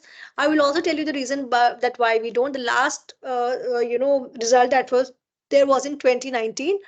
After that, we didn't follow it because first of all, what all it talks about. See, it talks about that what all are the requirements if you want to have a new business in India. Whether are you adhering to the labor market regulations? What are the issues that you might fail in dealing with construction permits? Will you get electricity easily? Will you get your property registered easily? Will you get the credit? Will you be able to trade between the borders? What are the tax slabs? What will be the contracts? What so on and so forth. Like from getting a location to getting the finance, from taking care of the day-to-day operations, then securing your business environment, and then eventually starting a business. So when the countries were coming in India, so these are the regulatory hurdles, right? So when they thought of coming to India, these were certain parameters that they wanted if they were adhering to it. However, now we no longer follow this because it ceased to exist after 2019. Why? Because there was this concern. Getting electricity is one thing. They got the electricity. They got the electricity permit. But are they really getting the electricity? आपको wire तो लग गया, but क्या बिजली backend से आ रही है? This was also one of the concerns कि आपके ये जो parameter है, if you see that we were notable at rank 63, permit मिल गया बट लाइट ही नहीं आएगी तो फिर कैसे होगा? अगर करंट ही नहीं आएगा तो कैसे होगा? तो there were lot of lacunas in this, and eventually the government had to let go of it, right? But what are the opportunities in international markets? So what are certain opportunities that one gets in international markets is when Starbucks enter China, there are massive opportunities. But when they're expanding in China, there have to be a different strategy. What is their strategy? Now they just can't do with कि हम आपको coffee दे रहे हैं. Now they have to come up with tea-based drinks as well. The regional food items as well. They have to twitch their strategy according to the country that they have entered. Then another example is of Netflix. When Netflix enters India, they want to understand that हमारी country में कैसा है, एक best friend होता है जो account बनाता है Netflix पे, और बाकी जो उसके best friend नहीं होते और suddenly बन जाते हैं, वो उससे वो access ले लेते हैं. And they saw that we are receiving a lot of loss here, because एक account बन रहा है और सारे लोग उसको use कर रहे हैं. But then they thought कि okay, hold on, इंडियंस ऐसे ही करेंगे तो एक काम करते हैं, अगर हम चाहते हैं कि because it was expensive, right, it was so expensive, हर महीने का 800-900 रुपए कौन देगा. सो दे थॉट कि अच्छा चलो आप 200 रुपए महीना दे दो, पर आप अपना एक सिंगल अकाउंट ले लो, आप इतना कम दे दो चलेगा हमें, पर आप अपना एक सिंगल अकाउंट ले लो. No if you know right, अगर अगर गलती से आपने किसी का नेटफ्लिक्स अकाउंट पहले लिया हुआ था, तो अब आप उसको यूज नहीं कर पाते, क्योंकि अभी they take care of the IP, आपका wifi, they take care of the IP, आप कौन सा वाईफाई यूज कर रहे हो, क्या आईपी है, कौन से उसमें एड्रेस है, ठीक है. नाउ आप नहीं यूज कर सकते. पहले ही चल गया कि एक अकाउंट में 50 लोगों ने यूज कर लिया, but now it is not possible. अभी ठीक है, अभी 200 रुपए महीने में अपना ले सकते हैं, है ना. Now the other thing that was there कि पूरे इंग्लिश शोज आ रहे हैं. अब सारे इंग्लिश स्पीकिंग शोज, कंट्री तो है नहीं India. Now they had to come up with sacred games. This was one of the pioneer things that they came with, taking care of the Indian diaspora. Accordingly, they are having Indian speaking, like Hindi movies, Tamil movies, Telugu movies, so on and so forth. What was the ultimate outcome of it? The ultimate outcome was, now they were able to take care of the competition that they were getting from both local and international players. Local players, Jio cinema हो गया आपका, Hotstar तो खैर international है, जी हो गया. अब जब ये लोग भी ऐसे मूवीज लेके आने लगे, English shows, Hindi shows, then what happened eventually was that because of this, now they are able to have a strong foothold in India, right? What is diversification? There is another way how you can diversify globally. That Coca-Cola is one company, right? They are having multiple products. India में आप देखोगे कि Fanta is also there. There is Minute Maid. But if you can look at your screens, you will see that there are various other products, and it's written in Chinese. I can't even read. There is Royal Orange Tea, and please try to read what all is there. Do we get these products in India? We don't, right? But they have diversified according to the country in which they have entered, right? It has helped them because of this they are able to cater to the various needs, right? Various need of the individuals or the citizens of that particular country. What is the outcome of this? They are having steady sales across the globe. Even if there are certain economic downturns in Western markets, they can be rest assured that they are in the emerging markets and they are making most of it, right? The other thing that comes is innovation and learning. Innovation and learning when you are trying to globalize, when you are trying to enter into the global market. Here you have to you have to customize your content strategy. For instance, this is the example that I gave in the class, that when Netflix came into picture, there were sacred games for the Indian diaspora, but they came up with Money Heist. It was La Saca de Papel in Spain, in their language. Because if they are putting, see, in India we are still okay with with English and Hindi language, right? But there they are very true to their own language. If they want a show in their language, it has to be in their language. So they came up with Money Heist in Spanish, right?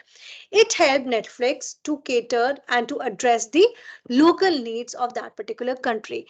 And now we know Netflix is into 190 countries.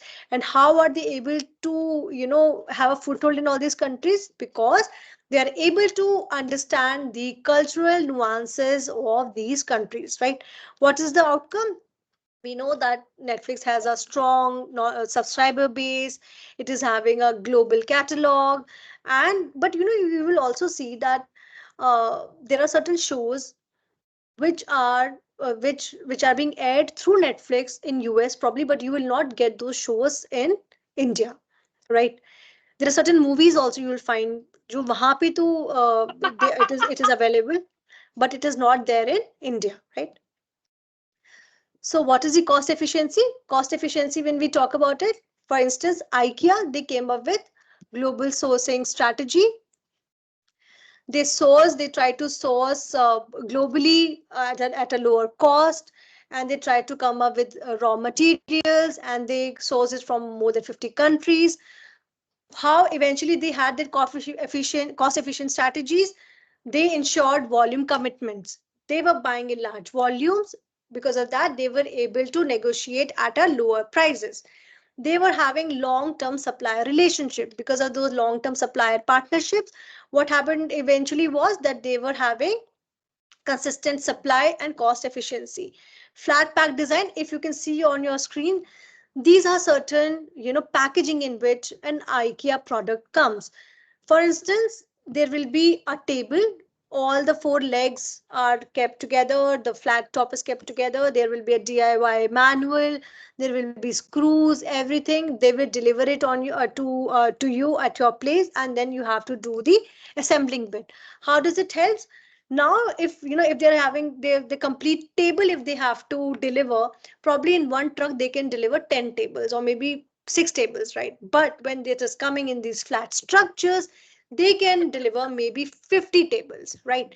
So because of this, they were able to leverage on their cost efficiencies. What is the outcome? It is able to maintain its low pricing all over the global markets, right?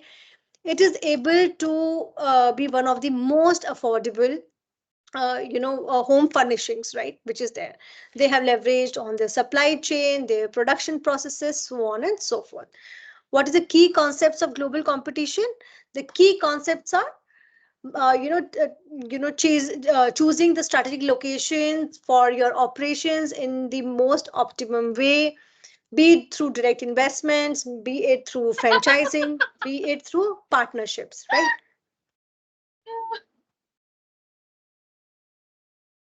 Can you guys put yourself on mute, please? Please mute your mic.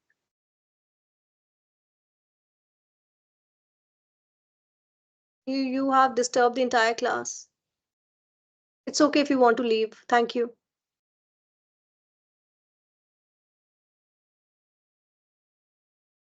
Anyways, so the other thing being the key concepts is local adaptation. They are tailoring according to the local taste, local cultures. We have just discussed the example of Starbucks. We have discussed the example of Netflix. They are also utilizing the scale economies with respect to their production, with respect to their distribution. For this, we have discussed the example of IKEA.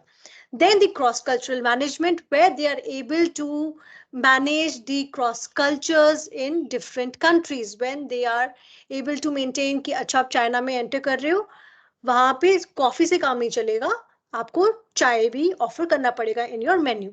And the other regulatory compliances, this is one of the critical things when you're entering a different country, right? Let's just understand few more examples with respect to Adidas into innovating and segmenting for global reach. What they did, they got in touch with Stella McCartney. She's the designer. Why? They wanted to ensure that Adidas is not just into sportswear. It can also enter into a more fashion oriented sportswear market. Kanye West was also there, but I think now Kanye West is not there. I mentioned it. However, you guys can check. Earlier, he was also part of. They came up with a new range with in association with Kanye West, but because of some remarks that he made, he's no longer associated with the Adidas. However, why they try to do this? They were into hardcore athletic wear, right? But they thought, if they want to capture a greater market, they have to get into the fashion oriented casual wear for the buyers as well. What is the exact outcome of for this? Because of this, they are able to compete effectively with other global giant leaders as well. For example, Nike. So now let's analyze the competitive advantage within an international context. What is that? There are various factors contributing to global competitive advantage. One such factor is technological innovation. Apple and Samsung continuously innovate their product lines. How? By coming up with new devices which are more appealing to the customer base. Quality of management, Nestle is one such company which has really great and strong management practices, and they ensure that they adhere to the diverse geographic and cultural boundaries. Cost efficiency, we have discussed the example of IKEA, that how they are, cost efficient, and these are the factors, if you want to enter into a new country and according to that country you are expensive, why would anyone wants to buy from you? See, IKEA is not there in Delhi, right? It is still in Hyderabad and in Mumbai. It still have to come in Delhi.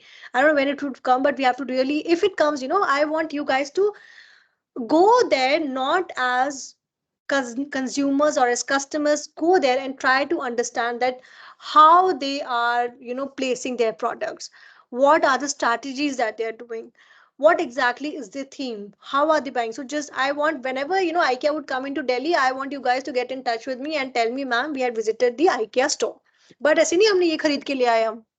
You have to tell me what exactly they are doing it right, what exactly they are doing it right when they have entered the Indian market. So brand strength. What is the other factor that can help a company if they want to go global? For example, Coca-Cola and McDonald's, they are already having a very, very strong brand, right? So when they enter a new market, they have already having the trust that they have developed over so many years. So when they enter a new market, they are more than welcomed.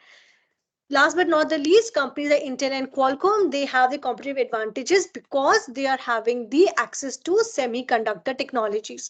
If you are having a constant supplier, if you want to compete, if you want to enter any country, it is easier for you, right? Because how is it easier? Because now you are getting a regular supply of semiconductors in case of Intel and Qualcomm, which is really crucial for your tech industry, right? Now let's discuss Porter's diamond model. So what is Porter's diamond model? This was given by Porter, who also gave the Porter's five forces. It was given in his book, The Competitive Advantage of Nations. What he did directly, he tried to say these factors, government and chance, were added Excuse me, later on. Yeah. ma'am, could you pause? I think we are still on recap slide. We are not seeing the Porter's five more Okay, model okay. slide. I Okay, am. okay, okay. No, no, Yes. no, no, no, no, no, no. I think there's some problem at your end. Yeah, We are on the it Ma'am, it is Porter's diamond visible model. for me. Is it Okay. fine, guys? Give me a thumbs up. It is Yeah, fine. Was just this fine. Huda? Sure. Then I'll rejoin. I'll rejoin quickly. Yeah. Please do, David. Sure. Okay, yeah, no problem. Okay, so what is Porter's diamond model, right? So earlier, it was given in the Porter's book, The Competitive Advantage of Nation. Here, he just discussed these four factors: firm strategy, structure, and rivalry, demand conditions, related and supporting industries, and the factor conditions. These two other factors, government and chance, were added at a later stage, right? When, it is like philosophers. Plato gave one philosophy, Aristotle added, Socrates gave one philosophy, then Plato, then Aristotle. Similarly, when a researcher comes up with something, Porter gave four factors, then a new researcher added two more, right? That there is also the dependence on chance and the government. How government? What if a government changes some policy? What if there is some other chance, some external shocks, or some random events, for example, COVID? But how and why do we use Porter Diamond model for international competitive positioning? What is international competitive positioning?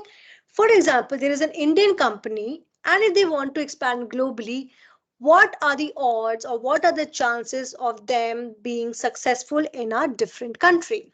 Here, in simple words, if we understand, Porter's diamond model, read on your screen, please, is a framework that helps to analyze why particular industries within a country are competitive internationally.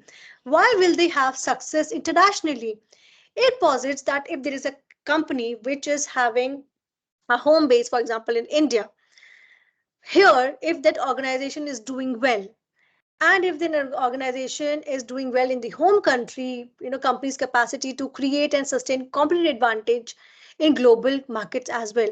अगर आप India में अच्छा कर रहे हो तो आप globally भी, the chances of you doing well in other countries is also high. Not necessarily, but the chances are high if you're doing well in your own country. So now let's just discuss one factor and then the other. Factor conditions. For example, what are the factor conditions? Your skill labor, your infrastructure, your technology, right? Here, for example, in Germany, we know that Germany is good. They are known for their automotive industry success.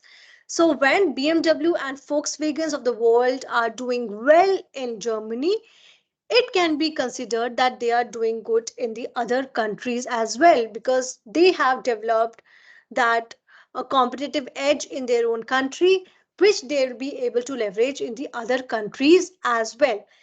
They have, ensured that these are they are more effective, they are efficient in using their manufacturing products and services. Second, demand. For example, in Japanese countries, there's a huge demand of electronic products. Because of the huge demand in their own country, they were able to improve their product quality. And because of that factor, it is like a pilot project that they have done in their own country. We are coming up with these products, these electronic gadgets. If they are doing well in their country, they were able to expand it further globally, right?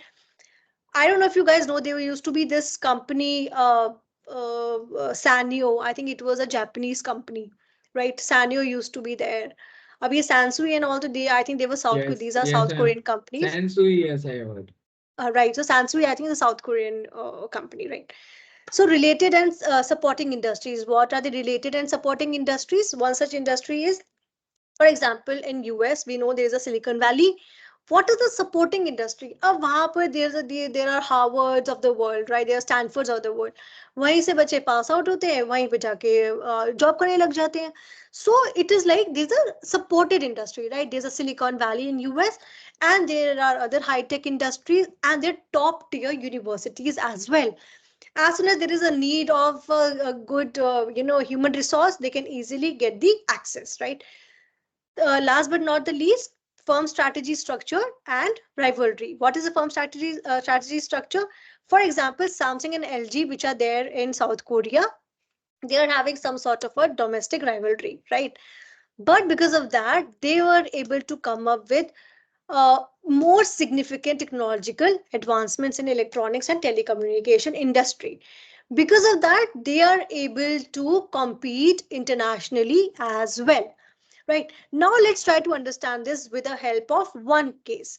For example, Samsung is a South Korean multinational conglomerate. We know they are into TVs and phones and so on and so forth.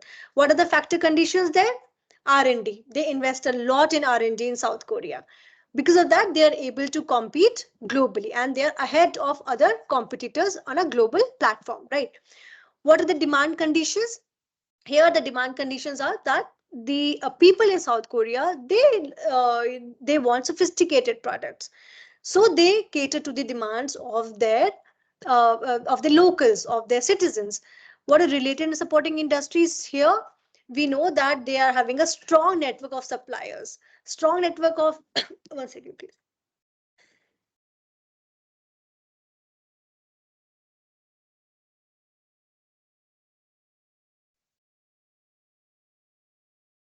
Am I visible, guys?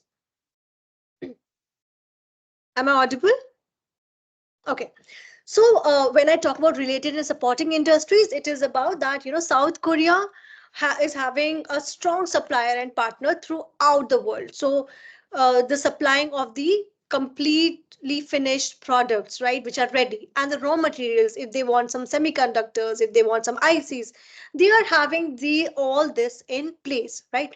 Then what about firm strategy, structure, and rivalry? We know that Samsung is having aggressive strategies, and they are competing with other giants like Apple and Huawei.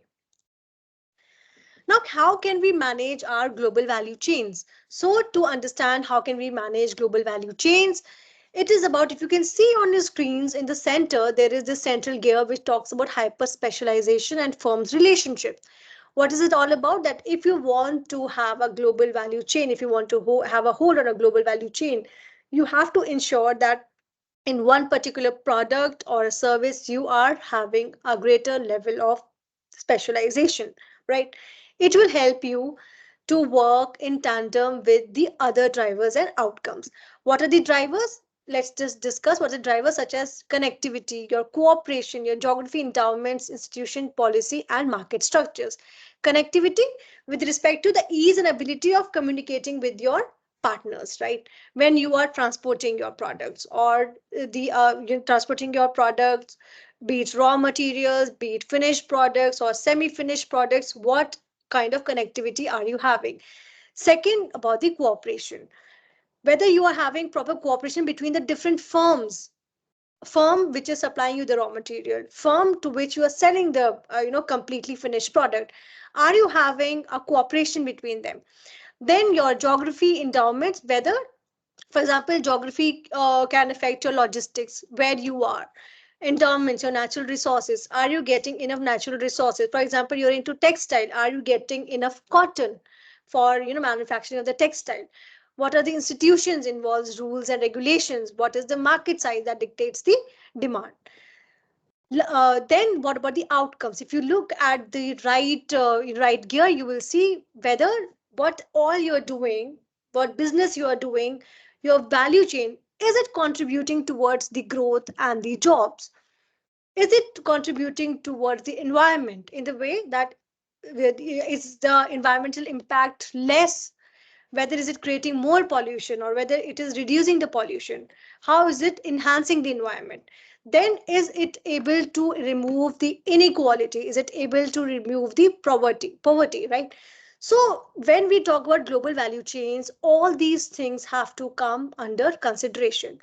What is the significance of global value chain? A, economic integration between various countries. Because see, if you are doing some business with a different country, organization which is based out of different country, right? It has to be a win-win. If you are making certain profit, the other country should also make the profit. If we go back, in the history, we found that when British came to India to do the business, it was not a win-win for both the countries, right? They were trying to leverage, they wanted to exploit the country, and what happened eventually we all know, right? But now the times have changed. Now you have to put it on the table. Fine, you want to do our business in our country, what are you offering? Here I discussed, when I was discussing this in the class, I discussed about Tesla, when they thought of it's a pretty old company, right? But why? What happened that till date they were not able to enter Indian markets? What was the reason? The reason was that earlier there was a huge import duty that they were supposed to give, and there were many more regulatory compliances that they had to adhere to.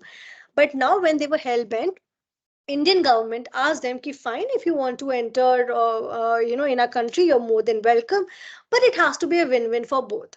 It should not be like that you come into a country, exploit our resources, and you go away. Now you have to ensure that you have to give us in writing that you have this certain number of employment that you have to generate. There are more than $500 million that you have to invest in my country. Then only I will give you the rebate with respect to the import duty. The raw material that you require, the ICs that you require, or whatever technicalities that you require to build your car, you have to take it from the Indian manufacturers. That's why Tata also came into picture. Now, if anybody wants to, go ahead with economic integration, both the countries have to really take care of it. What is efficiency and scalability? By optimizing the production, when it is spread across the multiple countries, one has to ensure that they are able to lower their cost and improve the product quality. Last but not the least, access to markets. Obviously, when you are going global, you will be having newer markets, you will be exploring new markets, right? So this is about strategies for efficient management and optimization of global value chain. This you guys can read. I mean, we'll not go into the technicalities. It is about technological integration, that if you want a robust global value chain, you have to ensure that your ERPs are in place. You have to develop the resilience for the supply chains. What if there are some sort of political changes? What if there are some natural disasters? You have to ensure that no matter what the condition is, that your supply chain is not disrupted, right? Not disturbed, for that matter. Sustainability practices. If you're entering another country, you have to adopt green technologies, you have to ensure fair label practices. Acha, this Tesla thing, if you guys want, somebody remind me, I'll share this with you. You know why Tesla was not there earlier, and I will share few links if you want to read about it, right? Then localization strategies. If you're entering a new country, you have to understand that you have to reevaluate your strategies as per that particular country. So there are few examples. There's the example of Apple that assembled in China likha hota hai, product made, designed in California, assembled in China. How they are managing their global value chain.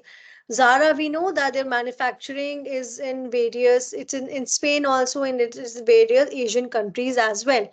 Toyota, we know uh, they believe in just in time, but their manufacturing is in various countries, right? And they are heavily relying on the technological integration with respect to their supplier relationships. So, how can one balance global integration with national differentiation? Let's discuss the concept of globalization. How do we get this term? It is global and local.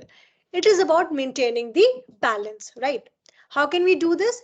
The need for global consistency. You have a brand, you have to ensure that चाहे वो Starbucks की coffee हो, चाहे वो Nike का sneaker हो, आप global तो है, but you have to take care of the, for example if you are entering India, you have to take care of the cultural sensitivity as well.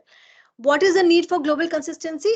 आपका एक, even if you're entering India, right? We want that the feel and look of it has to be international. You have to ensure that your operational efficiencies are in place. Whatever efficiencies that you were taking care there, the operations, for example, very crude example, the way you were making coffee, right? You have to get the same machinery in India. You have to deliver the same taste whatever level it is possible, right? But what is the need for local relevance? So the need for local relevance is you have to have a knack of the cultural sensitivity of that country. You have to adhere to the regulatory compliances of the local market. Now, these are various strategies for equilibrium. One is developing flexible business models. If you want to go global, you have to have certain flexibility so that you can maneuver through different countries. You have to employ local talent. Why do you have to employ local talent? For example, Starbucks come into India, or Starbucks go into China. If they're going to China, Starbucks, we know it's US based. However, if you're going to in China, you have to recruit the locals for their language so that you can understand the cultural nuances. You have to foster local partnerships. You have to foster for local things. For example, if you are offering a matcha tea, if you want to have the cup and saucer, you will have to take it from the local vendor, right? Then decentralized decision making. All your decisions can't be taken from US. Once you're in China or once you're in India, you have to have an India head. You have to have a China